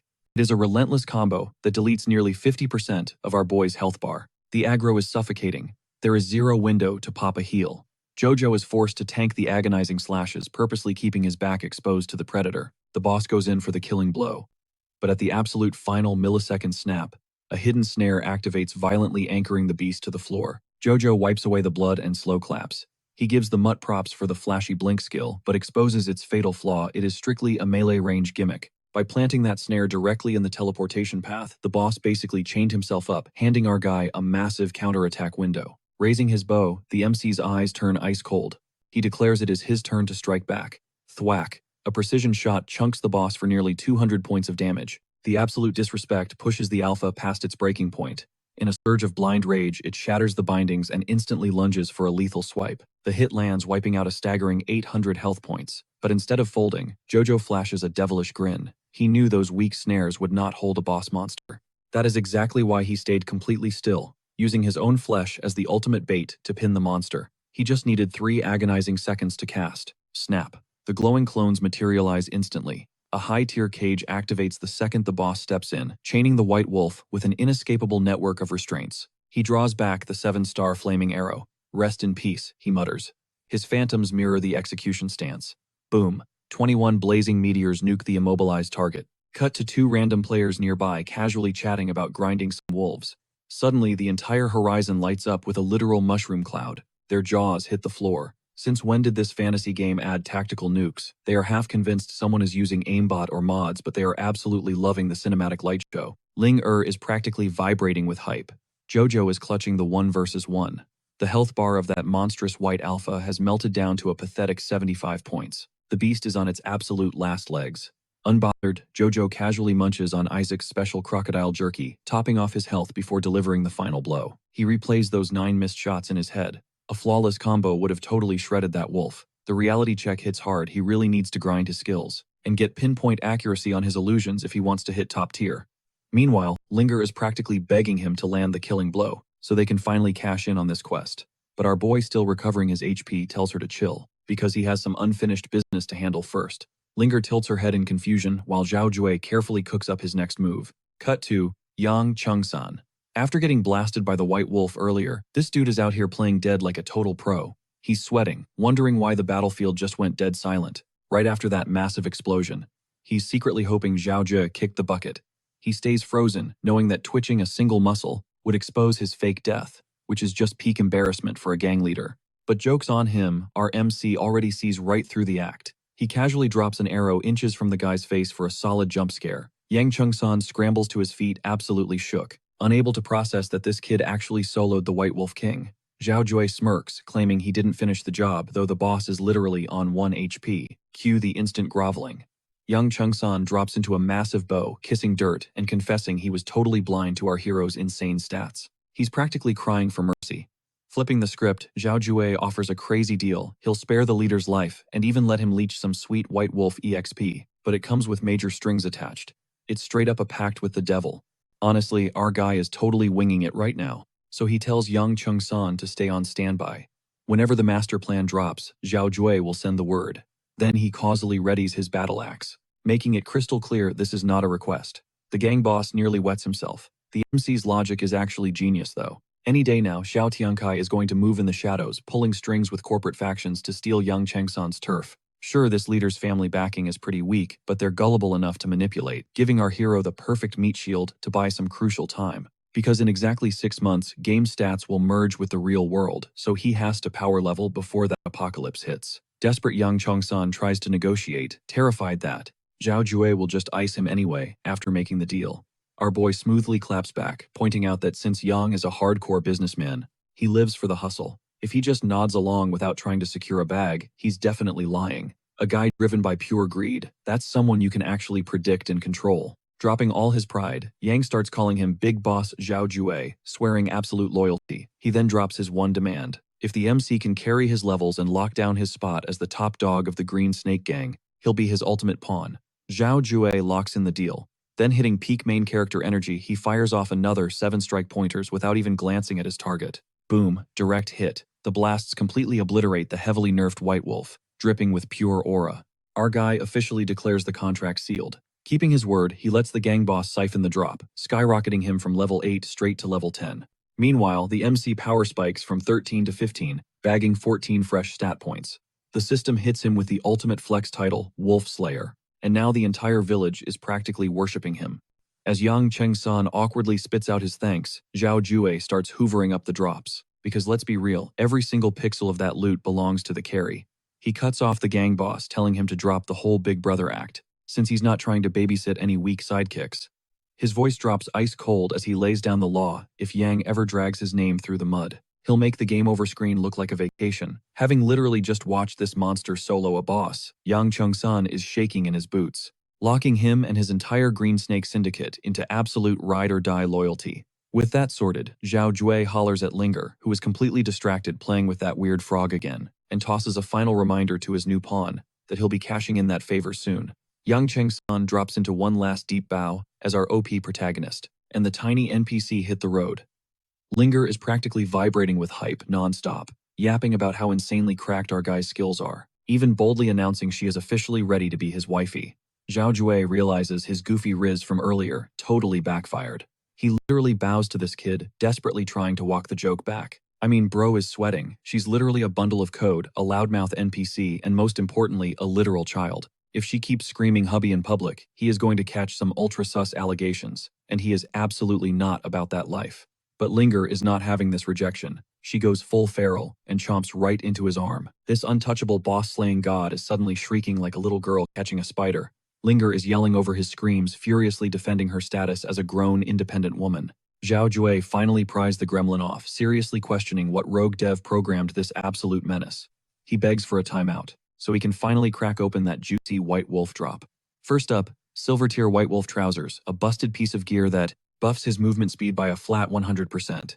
He slaps them on instantly, and the double speed boost literally makes him feel like he is gliding on air. Next drop, Silver Tier Steel Wolf Talons, packed with a rapid strike passive that basically grants him instant teleportation for sick backstab combos. Shockingly, he just chucks it into his inventory like absolute garbage, leaving Linger totally baffled, because he does not care about weapons.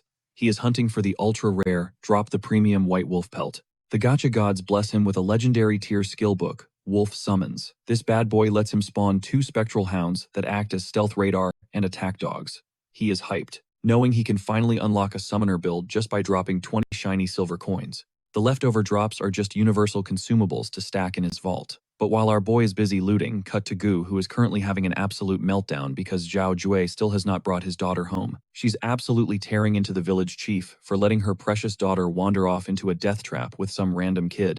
The chief, totally speechless. But the second she spots the two of them strolling back in one piece, the tension shatters, and both she and Gu let out a massive breath they didn't know they were holding. Ling practically tackles her mom in a hug. Gu is over the moon, seeing her safe and honestly relieved our boy didn't try anything sketchy. Meanwhile, Zhao, he literally chucks the massive wolf pelt right at the chief's feet. The old lady just flashes a wicked smirk, admitting she totally bet against him surviving this quest. Clearly, our MC is built differently. She whips out a weathered map, revealing it's the gateway to a mid-tier zone strictly for levels 20 through 40. She lays down the law, play by the rules, and in exactly 1 month he'd officially hit that F-rank status. But knowing our boy, patience isn't his vibe. If he wants to rush in now, she won't stop him. Though the catch is that since it's a secret zone, the difficulty spike is absolutely insane. High risk equals god-tier loot though. Before sending him off, the chief drops a serious warning to watch his back. The system chimes with a sweet mission cleared alert, and Zhao just brushes off the danger, radiating pure confidence. Suddenly, Linger bounds up to him, puppy dog eyes on full display, asking if he's actually dipping. He hits her with a playful grin, asking if she wants to tag along. Gu is having none of it, instantly yanking her daughter back and accusing our MC of trying to rizz up her kid. But let's be real, Ling is catching major feelings. She's throwing a whole tantrum, kicking and screaming that she needs to stay by his side. Gu glares at him, basically telling him to take his shiny new map and get lost. But Zhao isn't done hustling yet. He spins right back to the chief, dropping some hard facts. That wolf pelt was a super rare drop, and swapping it for just 1 measly piece of paper. Talk about a total scam. The old lady squints, calling him out for being greedy, but our guy flawlessly argues he's just demanding fair market value. You gotta press NPCs if you want the good stuff. To prove his point, our MC randomly flares up this blinding golden aura, genuinely spooking the chief. Intimidation check passed. She instantly caves, ready to cough up the real loot. Boom, she hands over an epic tier skill book, Power Strike. It requires a fat 7-second charge time to hit max DPS, but it packs a nasty piercing effect that scales with 500 agility damage. Zhao's jaw practically hits the floor. He had zero clue this beginner village NPC was secretly hoarding god-tier stash all this time. Cut to the riverbank.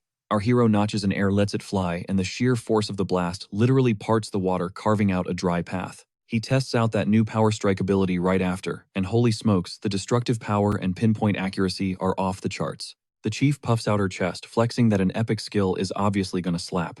She claims it could even punch a hole straight through a distant hill. He hits her with some heavy sarcasm, praising her for being a true socialist, who actually rewards the working class instead of just being a greedy capitalist NPC. Pivoting back to a teary-eyed Ling he flashes a cool goodbye, telling the kid to eat her veggies and grow up a bit before she tries to hang with him again. The girl lets out a literal fangirl screech as Zhao hits the dash button, speeding off into the distance and leaving her totally crushed. Touching down on the suburban side of the riverbank, he unfolds the map to Roy City. The sprawling metropolis glowing on the horizon looks straight out of a movie, and he is buzzing to tear it apart. Flashback to his first life, his early game was absolute trash. He completely fumbled every hidden boss and exclusive class quest the starter village had to offer. Back then, he literally wasted 2 grueling months grinding low-level cows just to scrape his way into the capital. And by the time he finally dragged himself through the gates, every single top-tier item had already been scooped up by the tryhards. Not this time, though. He's got the ultimate cheat code, perfect memory. Every hidden chest boss, spawn, and exploit NPC is permanently burned into his brain. The ultimate endgame starting here is huge. Once he hits level 40 and clears a highly specific questline, the system actually lets him transfer his in-game stats into his real-world body. That massive power spike is priority number 1. Once he's swole in real life, he's gonna hunt down that slimy traitor Xiao Tiankai and make him pay. But before stepping foot in the capital, our boy needs to liquidate his bags. It is time to dump all his trash drops and turn them into cold, hard cash. He rolls up to the local auction house, which is aggressively marketing itself, with gorgeous NPCs rocking bunny girl outfits right at the entrance to bait players. The sheer amount of players packed inside actually catches him off guard, but honestly, it's a massive win. A packed lobby means his junk is going to sell out instantly. One of the bunny hostesses glides over, asking if he's here to throw away money or make it, before pointing him straight toward the registration counter to dump his loot. The process is super simple. Grab a queue number, drop the gear, and let the bidding war begin. The house takes a 10% cut on all sales, which is standard system tax. Then she drops a crucial question: does he want to stay anonymous? Our hero pauses. Knowing damn well he'd get flooded with friend requests, desperate guild invites, and general annoying spam, he instantly opts for the hidden identity feature. Slipping into the main auction hall to gauge the market, he watches a wildly attractive auctioneer step onto the stage, instantly turning every male player in the room into a blushing simp. She pulls out the first item, the Ring of Greed. It's sitting at a measly bronze tier with a super weird equip requirement demanding over 10% base luck. Some random sweaty dude in the crowd debates if it's even worth grabbing a bronze accessory, but the auctioneer quickly cuts off the doubt. She hits the crowd with a reality check, explaining that the raw stats are trash. The true value lies entirely in its insane gold scaling potential. Hearing that triggers a massive lightbulb moment for Zhao Zhao. He suddenly realizes this janky bronze ring is actually an insanely broken artifact that he searched everywhere for in his previous timeline. His memory unlocks the final form, a completely busted diamond tier ring. That bad boy is a legendary artifact that boosts your base luck by a massive 50%. But it gets crazier. It literally multiplies all dropped materials and cash by 2 and absolutely guarantees golden tier loot from any monster level 30 or higher. Upgrading this piece to diamond tier would literally be the ultimate infinite money glitch. While the NPCs are tossing around absolute pocket change, our boy just casually throws up his hand. 1 solid gold coin. The entire room looks at him like he belongs in a psych ward for blowing cash on actual garbage. But out of nowhere, another dude drops 10 gold. The crowd's brains are completely short-circuiting right now. Bronze tier loot moving for pure gold, unheard of. The peanut gallery is convinced these two have totally lost the plot. Meanwhile, Mystery Bitter is giving our MC this dead-ass stare, clearly holding on to some secret intel. He is sizing Xiaojue up, calculating if our boy actually knows what that ring is hiding. And trust me, the feeling is completely mutual. But there is zero chance Xiaojue is letting this absolute steal slide. Boom. 30 gold. The rival's jaw clenches. The stakes are getting way too sweaty for him, but he still forces out a 50 gold bid. Then he tries to get psychological with it, straight up taunting Xiaoju for being too broke to push the limit any higher. Xiaojue does not even blink. 100 gold. Cold, calculated, and instantaneous. Even Mr. Trash Talker looks visibly shaken. Sold. The gavel slams down. Xiaojue instantly slips that greedy ring onto his finger and pulls up his system timer. 8 hours left on the evolution cooldown. Once that hits 0, this rusty band is going to print him infinite money. The guy who lost the bidding war is absolutely fuming now, whispering some dark threats about making our hero pay for this. Xiaojue is just standing there utterly baffled. Like, what is this guy's actual damage? They literally just met. He is literally thinking, bro, I do not have the mental bandwidth for this NPC energy. But before he can dip, soft fingers suddenly trace his jawline. He spins around and boom, it is the absolute 10 out of 10 stunner from the auction stage. She is practically wrapping herself around him, purring that she belongs to him for the entire day. And our boy is genuinely malfunctioning right now. He completely lacks the riz to process what she is even putting down. The girl just smirks, telling him to drop the innocent act, hitting him with the ultimate flex, reminding him he dropped a massive bag just to win her over. Xiaojue looks completely repulsed, stepping back and sweating bullets, completely unprepared for someone to be moving this aggressively. But she stays totally glued to his side, whispering that tonight he is her sole priority. And honestly, even though this is entirely virtual reality, she swears she is about to show him the absolute time of his life. Yet our guy's face is completely deadpan, zero interest. Homie literally just wanted the loot drop. Nobody told him he was signing up for a dating sim side quest at this auction. He gently shoves her off, hitting her with a respectful, "You look great, but I am strictly on my grind right now." He tells her to just tag along later when he is actually done.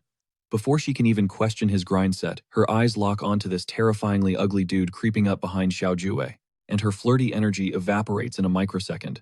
She is staring at this guy like he is an absolute sewer rat crawling out of the dark. Our hero pivots low-key, caught off guard by the sheer ugliness radiating from this guy. The boomer gremlin immediately starts hyping up his secret stash, begging Xiao Jue to browse.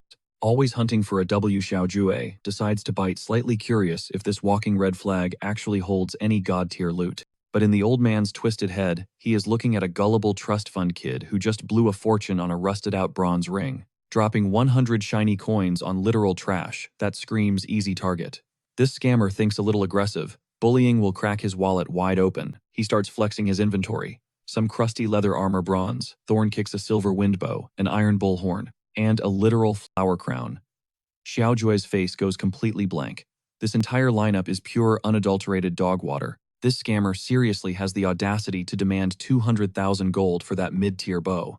Xiao Jue just waves him off, shutting down the scam immediately. The disrespect completely shatters the old geezer's ego. He aggressively snatches Xiao Jue's collar, barking threats about teaching him some manners. He demands a full apology in the form of buying his trash loot, or else he is throwing hands. But here is the fatal flaw in his master plan. He is threatening the literal apex predator of this server. Xiao Jue casually unleashes this suffocating pitch-black aura, and the scammer practically jumps out of his own skin. The stage girl immediately steps up to defend her man aggressively, telling the creepy boomer to back off, making it crystal clear that a no means no. She starts flagging down the brawny security details nearby, dropping a heavy reminder that running illegal black market trades in this VIP zone carries brutal penalties. And guess what?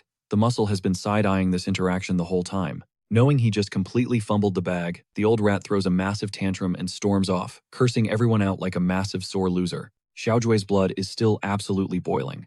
Honestly, if throwing a punch would not earn him an instant permanent ban from the auction house, he would have gladly one-shotted that fossil straight back to the beginner spawn point. Taking a breath, he pivots back to the girl and hits her with the ultimate Uno reverse. If she really belongs to him tonight, she has to follow his exact orders right. Her face lights up bright red as she eagerly nods. So he assigns her the ultimate side hustle: hold down the fort and act as his personal auction lookout. And to make it worth her while, he promises to straight up wire her the profits from his 3 silver weapons. We are talking an easy 800 gold payout just for standing around. He drops a simple mission on her guard, the stash, and the second a refining chip drops, buy the entire stock. No second guessing. She's absolutely mind blown.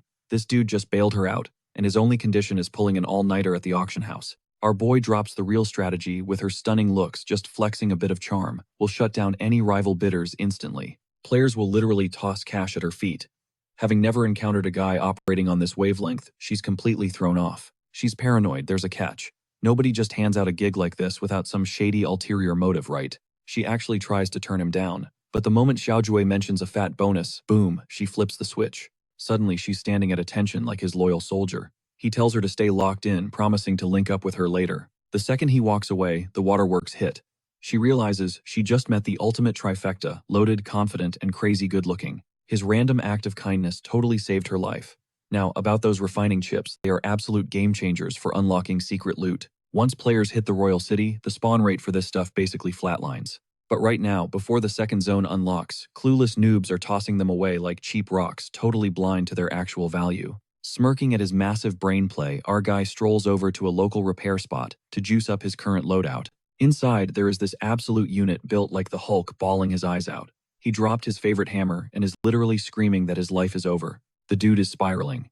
That is until Xiao Jue cuts the drama and casually pulls out the exact hammer he scooped up earlier. The giant instantly lights up like a kid on Christmas. Out of pure hype, he swears to max out any weapon our hero has totally on the house. Here is the kicker: this whole spot is tied to a secret quest. Our guy only knew about it by studying a hardcore walkthrough. This hidden forge grants one massive free power-up to whoever returns that missing tool. Whipping out his bow, he demands the blacksmith push it to the absolute limit. But the craziest part about this shop, it actually stocks low-tier crafting scraps. That means Xiao Jue can officially skip the agonizing grind of farming weak mobs. It is literally a cheat code for him. The smithy gets to work, and 20 minutes later, he hands over the fully juiced weapon. Honestly, Xiao Jue feels slightly underwhelmed by how fast it went down.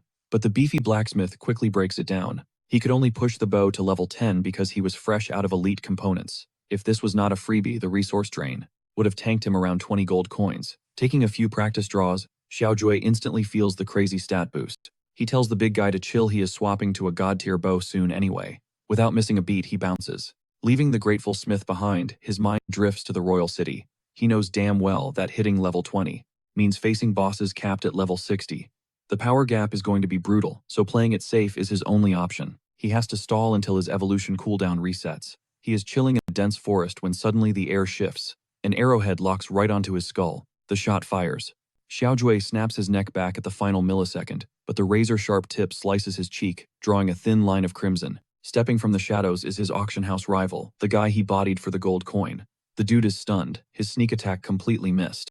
Recognizing the salty loser, Xiao Jue sighs. He tries to play it cool, saying the whole bidding clash was just business. He just wanted the gear, and wants 0 static. But the rogue warrior smirks, declaring they are way past talking. Xiao Jue curses his terrible RNG. All he craved was a chill grinding session, and now he is trapped in this messy turf war. The rival lets out a sharp whistle, and a pack of goons slides out from the brush. That is when Xiao Jue's eyes narrow. One of the trash talkers has his newly hired auction girl in a brutal chokehold. She is fighting back hard, absolutely terrified. Xiao Jue squares up against the mob. They yank his employee around, running their mouths about how she is supposedly theirs for the night, totally disrespecting his authority. These bottom feeders have 0 honor. And the rival bidder, he is treating the auction loss like a massive blow to his fragile ego. The dude starts running his mouth, mocking our hero. He laughs about how Xiao Jue must be swimming in cash to drop 100 gold pieces on pure, unadulterated garbage. He sneers, demanding that since the rich kid is hoarding all the premium gear, he needs to cough it up and share the wealth. Sobbing, the girl yells out that these creeps hijacked all the leftover funds. Even worse, they snatched up every single refining chip. The creepy old man Xiao Jue rejected earlier suddenly steps into her personal space. She glares at him, absolutely disgusted by how badly he is underestimating our protagonist. She knows, crossing Xiao Jue is a one-way ticket to getting deleted. Out of nowhere, the old man strikes her, sending her crashing into the dirt, weeping. The atmosphere instantly freezes. Xiao Jue finally breaks his silence. His voice is ice cold. Stealing his loot. Whatever.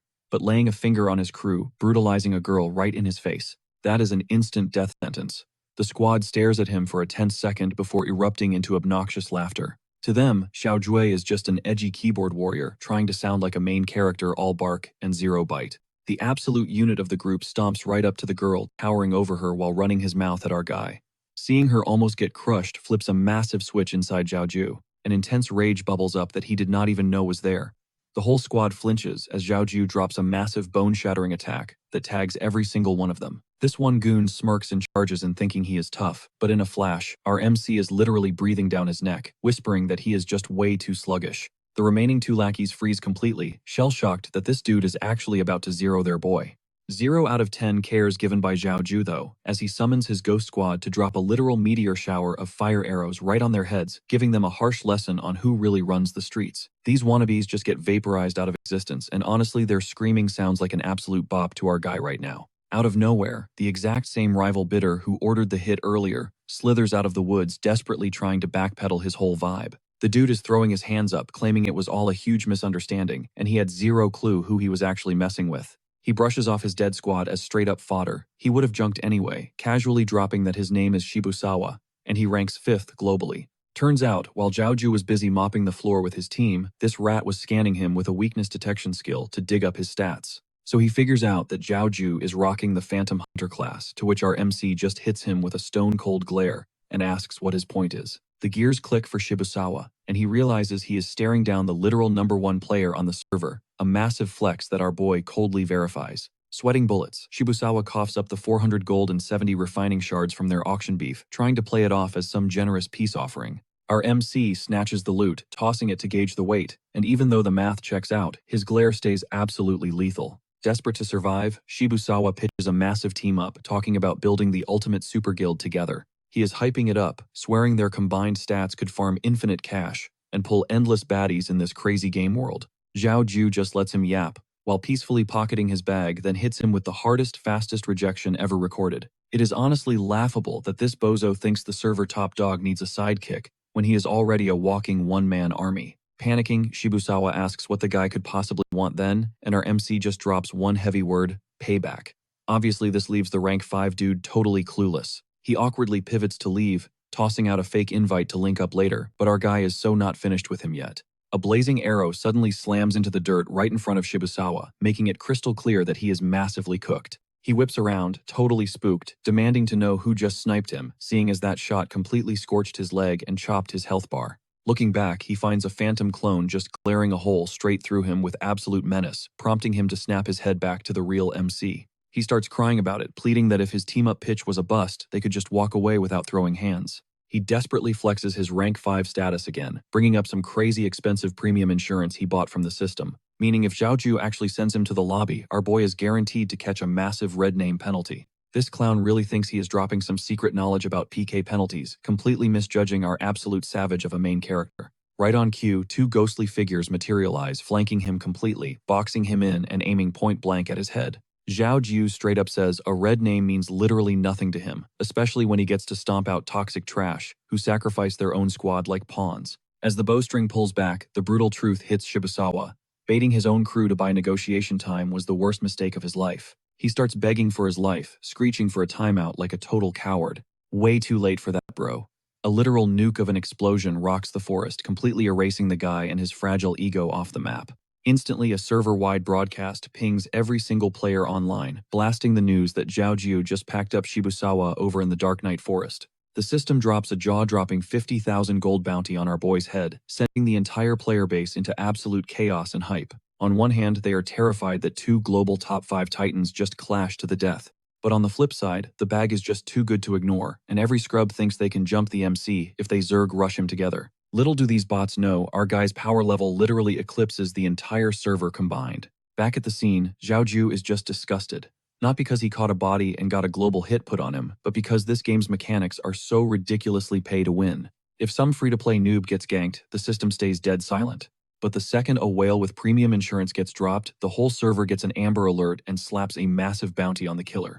It is proof that cash is king no matter what reality you are in. Beside him, his hired support girl finally wobbles to her feet, asking why they are not running for their lives yet. She practically screams that a 50,000 gold hit makes him a walking raid boss, and that every sweat on the server is rushing his coordinates right now. They have literally seconds before a mob descends on them, but our dude is completely chill, reminding her that he still needs to clear his tab for hiring her. He just straight up hands her the entire 400 gold sack he just took back. The girl is completely glitching out looking at it. She actually starts tearing up at the massive payday, whispering that she is just a tiny bit away from buying her actual freedom. Immediately snags our MC's focus. He stares her down, asking point blank if she's being forced into this shady hustle against her will. He begs her to drop the act and spill the tea. Needing to know just how many innocent people are caught in this nightmare, her cheeks immediately flare up red, and she softly confesses she doesn't know the whole picture. But she drops a massive bombshell. They're all taking orders from the Rising Sun Corporation. The ground practically shatters beneath Zhao Ju. That's his damn company. Guilt hits him like a truck, and he chokes out a pathetic apology, absolutely crushed by the ultimate betrayal. Reading the room, the girl gently tells him to drop it, and our boy backs off, respecting her boundaries. But out of nowhere, she closes the gap, planting a quick, unexpected kiss right on his cheek. His brain completely short-circuits. Dude turns crimson, literally glowing red like a freshly painted stop sign. Tucking a hair behind her ear, she sweetly thanks him for actually caring, calling him her literal hero. Then stumbling over her goodbyes, she bolts off into the distance. Watching her fade from view, Zhao Ju's eyes turn ice cold. There's only one snake in his ranks capable of this garbage, Xiao Tiankai. And even if that scumbag isn't the mastermind, there's definitely a rat in the house. He makes a silent vow the second he gets back he is tearing the whole place down to find the truth. But while he's plotting, revenge danger is literally creeping up his spine. A blazing fireball rips through the air, heading straight for his head. Plot twist, he already sensed it. Pivoting with zero panic, he smirks, tossing out a snarky comment about how fast these goons tracked him down. With a casual flick of his wrist, he swats the deadly flames away like a pesky fly. Oh yeah, things are about to get really spicy today. A massive horde of thugs suddenly swarms out of the shadows. Popping his iconic tiger mask into place, Zhao Ju cracks his knuckles, totally ready to send these fools straight to the afterlife.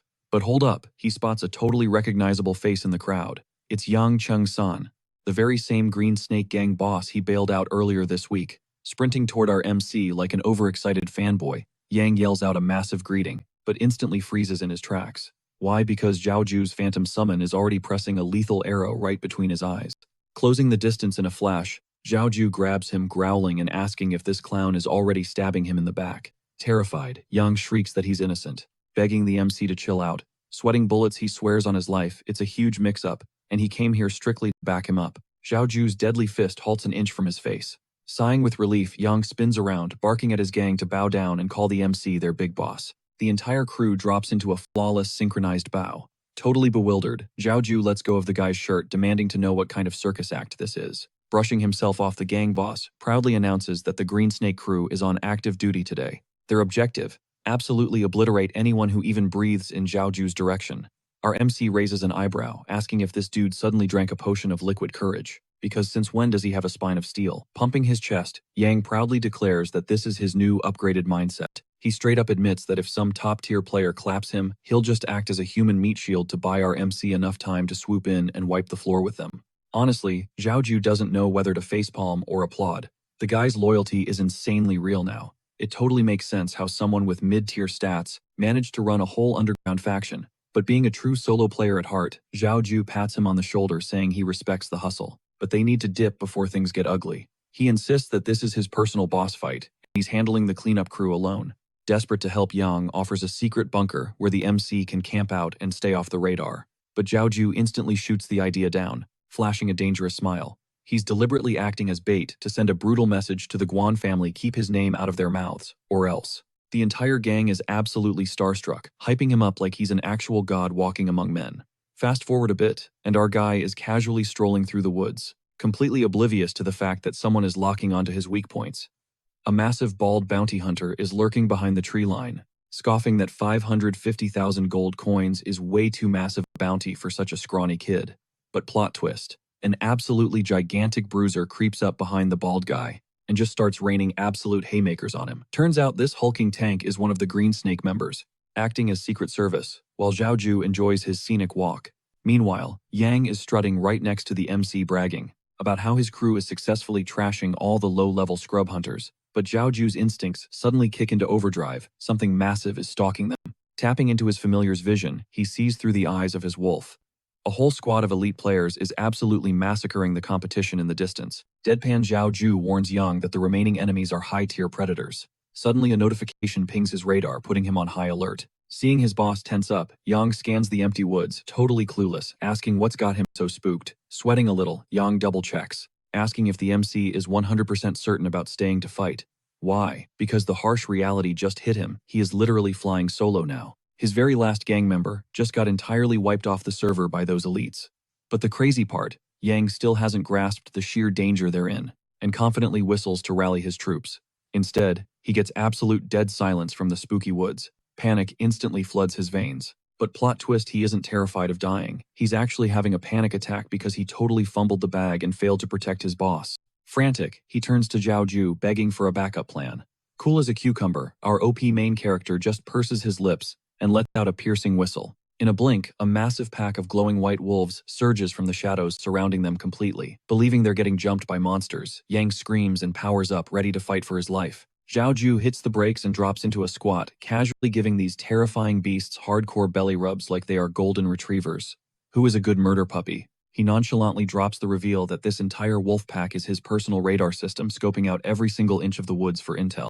Yang Chung-san practically drops his jaw to the floor. It finally clicks. Zhao Ju is not just a guy. He is an absolute glitch in the Matrix, a literal one-man army. He realizes that his boss is literally telepathically syncing data with these monsters in real time. Zhao Ju flexes that his furry drones boast god-tier tracking abilities, infiltrating zones no human could ever dream of reaching. Standing back up, he hits Yang with the cold hard math. 76 assassins pulled up today, and only 2 are still breathing. Yang short-circuits at that number. 76. It hits him like a truck that his entire squad would have been instantly deleted against that kind of heat. Casually, Zhao Ju mentions that his shadow clones did all the heavy lifting in that massacre. Right on cue, his phantoms are off-screen, quietly clearing the rest of the lobby. Yang is absolutely gagged, straight up fanboying over his boss and his insane aura. He mutters under his breath that if he possessed even 1 measly % of that drip, he would not be such dead weight right now. Shutting down the pity party, Zhao Ju warns him to stop throwing himself headfirst into these suicidal death matches. He drops some serious big brother wisdom. Keeping his crew breathing is infinitely more alpha than dying for some fragile ego trip. But before the wholesome vibes can peak, the moment gets violently hijacked. Enter stage left, a wildly intimidating sibling duo. The dude glares daggers at Zhao Jiu, complaining that tracking him down was a massive headache with all those annoying meat shields blocking the way. They had to body half the forest just to secure this VIP meet and greet. But while he yaps, the eyes of Zhao Jiu glow, scanning their raw stats like an X-ray. The guy ladder rank 23, a level 8 ranger rocking the edgy tag, Cruel King. The girl ladder rank 8, a level 10 summoner named Heiji. Zhao Jiu totally gets why they survived the bloodbath. They are high-level tactical and built completely different. Pivoting back to his designated hype man, Zhao Jiu taps Yang in. Time to catch a body. The soul of Yang practically leaves his body. He stammers, asking if he is seriously flying solo on this.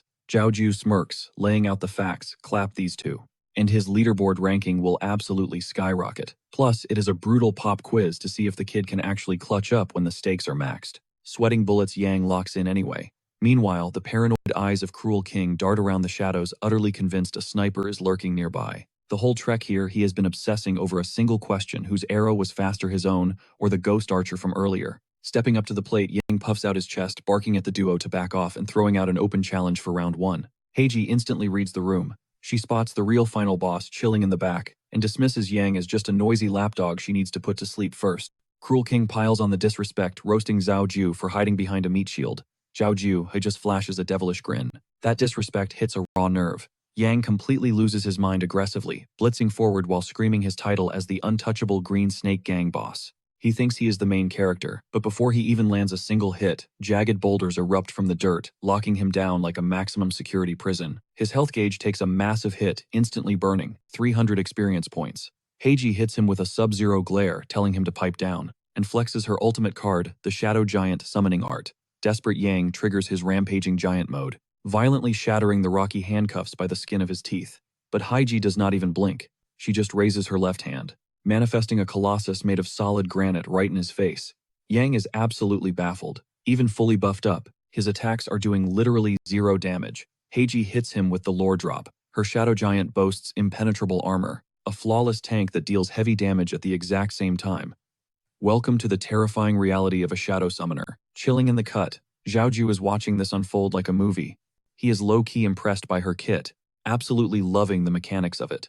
Suddenly, without even turning his neck, Zhao Jiu casually name-drops Cruel King. Cruel King physically glitches. His brain short-circuits, trying to compute how Zhao Jiu tracked him through a literal epic-tier teleportation flank. Before he can even process the panic, he snaps his neck back, only to find 2 demonic shadow clones already breathing down his neck. Zero hesitation. They body slam him into the crust of the earth, grinding his face mercilessly into the mud. Zhao Jiu coldly orders him to sit tight like a good little dog. The boss is enjoying his movie, and once the credits roll, he will dismantle him piece by piece. Pure, unadulterated terror spikes through the veins of Cruel King as Zhao Jiu casually flips his focus back to his struggling pupil. Yang is fighting for his life against this rock golem, dumping every ounce of mana he has left. But the stat gap is too brutal. The giant scoops him up and spikes him into the dirt, like a football. Spitting out blood, Yang accepts he cannot win a muscle match, but he bets his life that his sheer agility can outplay this clunky tank. That delusion shatters instantly. The Titan literally teleports behind his blind spot, clamping onto his arm like a hydraulic press. Panic fully sets in as Yang starts aggressively cursing his garbage luck. Heiji, looking like a bored supervillain, asks why he is throwing his life away for Zhao Jiu, especially since the guy is a massive walking bounty. She slides a devilish bargain across the table, backstab his boss, team up with her, and split the massive payout 50-50. Yang Cheng-san just stares at her like she grew a second head. Betray Zhao Jiu as she totally out of her mind. He knows exactly the kind of monstrous power his boss is packing, and there is absolutely 0 chance he's stepping into the crosshairs of that absolute unit. Heiji just rolls her eyes, totally unfazed. If this guy seriously wants to play the loyal hero, she is more than happy to give him a one-way ticket straight back to the respawn screen. Boom. Her massive stone golem grabs him and just starts pile-driving him into the dirt over and over, with every single hit packing way more crushing force. A pitch-black shadow beast slithers right up to the leader's face, choking the life completely out of him. But right when it looks like game over, bam, the whole thing explodes into dust. Yang Cheng-san instantly reverts to his base form and violently ragdolls across the cratered floor, while Heiji locks her icy gaze right on him. Honestly, she is actually mind-blown. The dude even has a pulse left. While the guy is just lying there, completely wrecked and gasping for air, Heiji slowly circles his beaten body. She smirks, claiming it is finally time to teach Zhaoju a brutal lesson. Out of nowhere, the heavily bruised leader weakly latches onto her ankle, practically pleading with her to back off. Meanwhile, the massive shadow fiend pivots to lock eyes with Zhaoju, but instead of sweating or raging, our MC just flashes this chillingly calm smirk. Heiji clucks her tongue, muttering about how insanely annoying this guy is. Without skipping a beat, she mercilessly punts him aside and commands her shadow beast to flatten him into a pancake. The towering dark entity looms right over the paralyzed leader, who is literally shaking out of his mind. He is shivering like crazy, bracing for the absolute worst when a blinding bolt of lightning suddenly rips through the sky. By the time he actually manages to pry his eyes open, he catches Heiji looking like she just saw a literal ghost, all the smugness completely wiped from her pale face. Her unbeatable shadow colossus vaporized into thin air. She just stands there, totally shook, refusing to believe. Zhaoju one-shotted her ultimate summon like it was absolutely nothing. Major regret is instantly kicking in. Zhaoju casually brushes it off, saying it was pretty much a guaranteed massive W for him anyway. Then he drops the wildest mic drop. He is already standing right behind her. A chilling fact she does not even process until it is way too late. The second Zhaoju flexes his insane killer aura, the beaten leader literally bursts into happy tears, hyping up his big bro for finally pulling up with the clutch rescue. Heiji demands to know how on earth he is packing that kind of broken strength, since wiping out her shadow giant should have been a literal impossibility. Instead of giving her a straight answer, our overpowered MC just chilly asks why she is even sweating over this bounty in the first place. She bites back that it is supposed to be the seed money for her brand new guild. Plus, she is planning to pocket a massive chunk of it because honestly, who turns down free cash? Trying to pull a fast one, she secretly fires up her ability again, spreading this toxic, ink-like darkness right under his boots. The floor instantly morphs into a deadly shadow swamp. Heiji starts cackling with pure confidence, swearing that he is completely trapped and there is zero way out. Thanks to the insane debuff, he should definitely be pushing up daisies in less than 5 seconds. Zhaoju's XP starts bleeding out at a crazy 300 points per tick. But the absolute madman just shrugs, taking a casual stroll right out of the death trap like it is a walk in the park. Glancing back over his shoulder, he drops a cold truth bomb. Her little party trick is kinda cute, but nowhere near cracked enough to actually take him down. Without even raising his voice, he asks if she has any other hidden aces up her sleeve. The girl just freezes up heavily, sweating and totally out of options. Internally, Zhaoju is connecting the dots. He realizes she is actually talking about founding the legendary Heiji Guild, aka one of the most insanely overpowered factions from his past life before he reincarnated. That guy, Xiao Tiankai, only speedran his early levels because he glommed onto Heiji and threw absurd amounts of cash at top-tier loot. Thinking 5 steps ahead, Zhaoju openly declares that he actually has no desire to wipe her crew off the map. Instead, he hands her an ultimatum. Option A. He funds their entire guild operation with double the cash they originally asked for, but they owe him a massive favor down the line. Option B is way less fun. He instantly deletes them from the server and sends them crying back to the spawn zone. Knowing she is completely outmatched, she instantly locks in the first choice without even a single second thought. Zhaoju tells her to beat it, promising to wire the funds later. He gives her one strict condition: use the bag to build the guild, and legally name it Ling Yun. Business concluded, he spins around and starts walking off, leaving the girl to quietly mutter under her breath, praying he actually keeps his end of the bargain. Meanwhile, Zhaoju squats down next to his bruised-up subordinate and casually tosses him a high-grade healing potion. The guy chugs it in one gulp, and boom, his health bar instantly maxes out, erasing all that brutal damage like it was absolutely nothing. Then the boss mentions there is one last side quest to wrap up.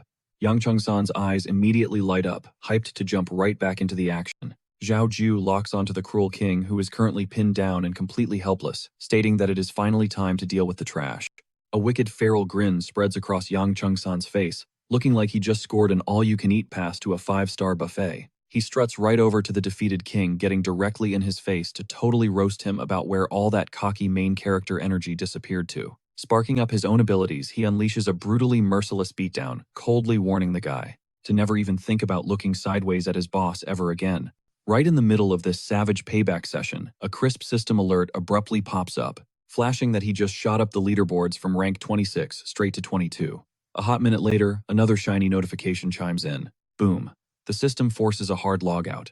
He rips off his headset, blinking against the real-world lighting, only to realize he just grinded for 15 straight hours. His prep work, basically complete. The game plan for tomorrow is to beeline straight for Roy City. Once he farms enough levels out there, his main goal is figuring out a backdoor to drag his little sister into the server. Duo queuing with her would totally break the XP scaling and skyrocket their progression. He briefly thinks about hitting up that overpowered mage from earlier for a favor, but without a solid strategy, he pushes that thought to the back burner. Right now, in real life, quests take priority. He has to clean up some corporate messes first. Flipping his phone open, he summons Da Cheng to his room. They have some serious plotting to do. Moments later, a heavy knock rattles the door, before an absolute unit of a bodyguard steps inside. This is Da Cheng, the most ride-or-die enforcer in Xiao Jue's corner. Without wasting a breath, Xiao Jue lays out the mission. He orders Da Cheng to dig deep and pull all the dirty receipts on the shady underground hustles run by Xiao Tiankai's lackeys. The deadline. Yesterday. Standing there, Da Cheng is low-key mind-blown that his boss is still choosing violence and refusing to fold. But Xiao Jue is not here for idle chit-chat. He shoots a single ice-cold glare at the 6'2" mountain of a man, and Da Cheng visibly shudders. Sweating, he drops into a deep bow, swearing on his life that he will secure the intel. He promises flawless execution. Xiao Jue simply takes a slow sip of his black coffee, smirking, as he drops a chilling fact. This is just phase 1. The real masterclass in revenge has not even started yet.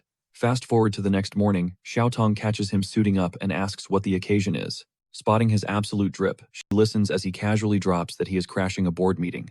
Instantly, her eyes completely light up. She throws her arms around him in a tight hug, buzzing with joy that her big bro is finally getting his alpha energy back. She spills the tea she heard through the grapevine about how the recent drama pushed the board to crown Xiao Tiankai as the acting chairman. Xiao Jue does not even flinch. He already has the whole chessboard mapped out in his head. He knows snakes like Uncle Chi and Amber have been sitting deep in the pockets of Xiao Tiankai for ages. That is exactly why the company rots from the inside out. Still, to keep his sister shielded from the toxic corporate warfare, he just gives her a gentle head pat. He plays it cool, claiming it is just a routine vibe check. Deep down, his real agenda is to casually remind these leeches that the true king is not dead yet. He is stepping back into the throne room, and for a split second, Xiao Tong catches a dark, unfamiliar aura radiating from her brother that actually terrifies her. Cut to headquarters. The boardroom is thick with tension, as Xiao Tiankai aggressively campaigns to push his sketchy new mega project through. Right on cue, the sellouts Uncle Chi and Amber raise their hands. Seeing the big dogs fall in line, a bunch of spineless suits quickly echo their votes. Xiao Tiankai is internally gloating. He loves watching Uncle Chi and Amber puppet the room, proving they understand exactly how this corrupt game is played. It only took them a few days to brainwash the boomer executives.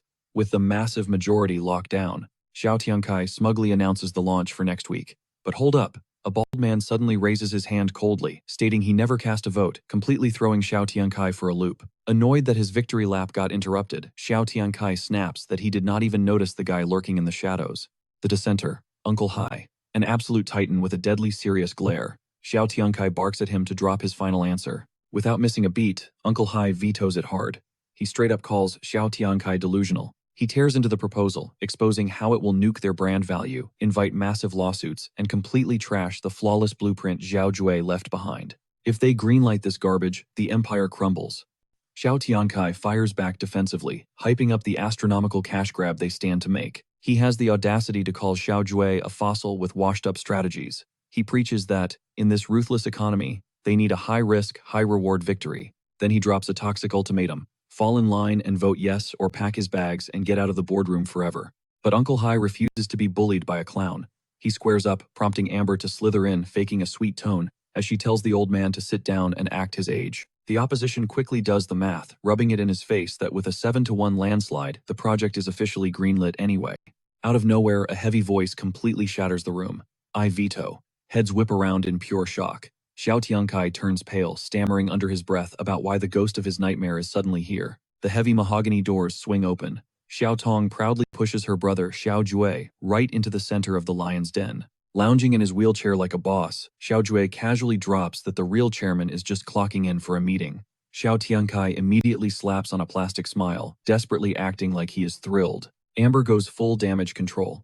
She sweet-talks him, trying to gently shove him back out the door by saying he needs his bed rest and should let the adults handle the money. Xiao Jue just chuckles darkly, shaking his head. He claims his HP is slowly recovering, and he just missed his lovely colleagues way too much to stay away. Then comes the executioner's strike. He flexes his absolute veto power, looking them dead in the eye as he shreds their precious project into dust. Cancelled. Uncle Chi looks ready to flip the table in pure rage, but Amber subtly steps on his foot, shooting him a calculated look to stand down and play the long game. Boiling with absolute fury, Xiao Tiankai forces the words through his teeth, pretending he completely respects his boss's ultimate call. but Xiao Jue can literally smell the hatred radiating off him. The war for the throne has officially begun. That was his master plan from day one. But Zhao Ju is no amateur. He knows he has to play this incredibly smart. The reality of the board is way messier than it looks. Until he can drag those god-tier game stats into the real world, he cannot just wipe the floor with these guys. Their network is buried deep, and if he flexes his power too early, they will absolutely bite back, while he is still stuck in this damn wheelchair. So he fakes it, pivoting to Xiao Tiankai, and dropping a sweet lie about trusting his skills. But he lays down the law. There is zero chance he is greenlighting that project. It totally wrecks his grand strategy. Whatever scheme Xiao Tiankai tries to pull next, Zhao Jue is going to put it under a microscope, before giving it a thumbs up. Reality check right now. Uncle Hai is his only actual ride or die, so he decides to hit the brakes. He tosses the room a casual promise to drop by every now and then, telling them to carry on without him as he dips out early. Meanwhile, Amber silently flags Xiao Tiankai down. She locks eyes with him, flashing a deadly look that screams, "End Zhao Jue right now." Xiao Tiankai gets the memo. It is officially payback time. Fast forward, he is brooding in his office, fuming over how flawless his life was before Zhao Jue crashed the party and nuked his empire. Amber chimes in, warning that the clock is ticking, and if they want to sit on the throne, they have to get their hands filthy. Xiao Tiankai points out a massive flaw. Spamming hits on Zhao Jue is risky because the guy is way too sharp. Plus, that lapdog Cheng Long already locked down Zhao Ju's crib and the hospital like a fortress. Xiao Tiankai swears he will shatter those defenses eventually, but he has another target to cross off his hit list first. Cut to Uncle Hai, cruising down the street out of nowhere. A rogue car swerves up, shoving a barrel right in his face. Boom! Before Hai even blinks, his own driver claps the hitman. The assassin crew scrambles for a second try, totally blind to the massive truck, barreling straight toward their bumper. Smash! The metal carnage is absolute. Right before the chaotic impact, Hai's driver unloads on the rest of the goons, barely dodging the wreckage. Hai is absolutely shook. Xiao Tiankai actually dropped a hit squad on his head, but thanks to Zhao Jue's insane foresight, he breathes another day. Huge shout out to Da Cheng, the absolute tank who had his back. Da Cheng smirks, telling Hai to send his boss a thank you text. Zhao Ju specifically deployed him to intercept the ambush. Hai is seeing red spitting pure venom and cursing Xiao Tiankai to the grave. Meanwhile, Da Cheng shoots Zhao Jue, a text confirming the VIP package is perfectly secure. With his uncle safe, Zhao Jue mutters that it is grind time. He jacks back into the game and touches down in Roy City. Right now it is a total ghost town with only one other player, and the threat meter is literally off the charts. He mutes all his notifications. He has zero time for distractions. Just like he predicted, Xiao Tiankai is back in action, and the city gates are on hardcore lockdown. Zhao Jue mentally maps out his two entry routes. Option 1, go full stealth through the wild woods behind Roy City, squeezing through a hidden back door. But that means scrapping with mountain trolls anywhere from level 20 to 30. It is a solid shortcut to completely skip the main quest. Option 2, ride the main storyline straight into the chaos. Every single night, a demon horde sieges the walls, and he would have to back up the general to hold the bloody line. Doing this scores him a sweet gig as a city guard, which is exactly the play Zhao Jue locks in. Taking this path does not just get him inside, it unlocks a secret map, exposes the demon hive, and prints absolute loot, dropping the insane golden demon guard armor set. That is his epic pre-leveling objective. Out of nowhere, a system ping flashes, signaling his evolution skills are fresh off cooldown. It is time to flex some heavy-hitting moves and test drive his new powers. His brain instantly jumps to evolving his trash-tier bronze ring straight to diamond. Pulling that off would put miles between him and the rest of the server, skyrocketing his upcoming loot drops. He summons his phantoms and slams the evolve button on the ring, but it totally bricks. He starts sweating, guessing. The greedy ring only rocks 2 tiers, bronze or diamond, with 0 middle ground, so the mutation does not trigger a flashy effect right away.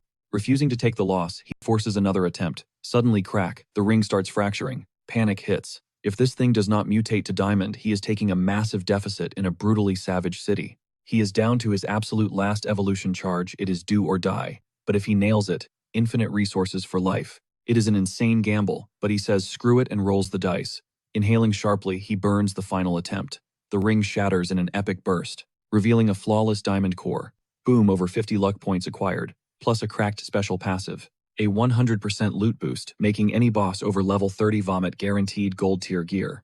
Cash drops, straight up multiplied by 2. He's absolutely hyped, knowing his crazy gamble paid off and the stage is officially set. Now it's just a waiting game until the clock strikes 12.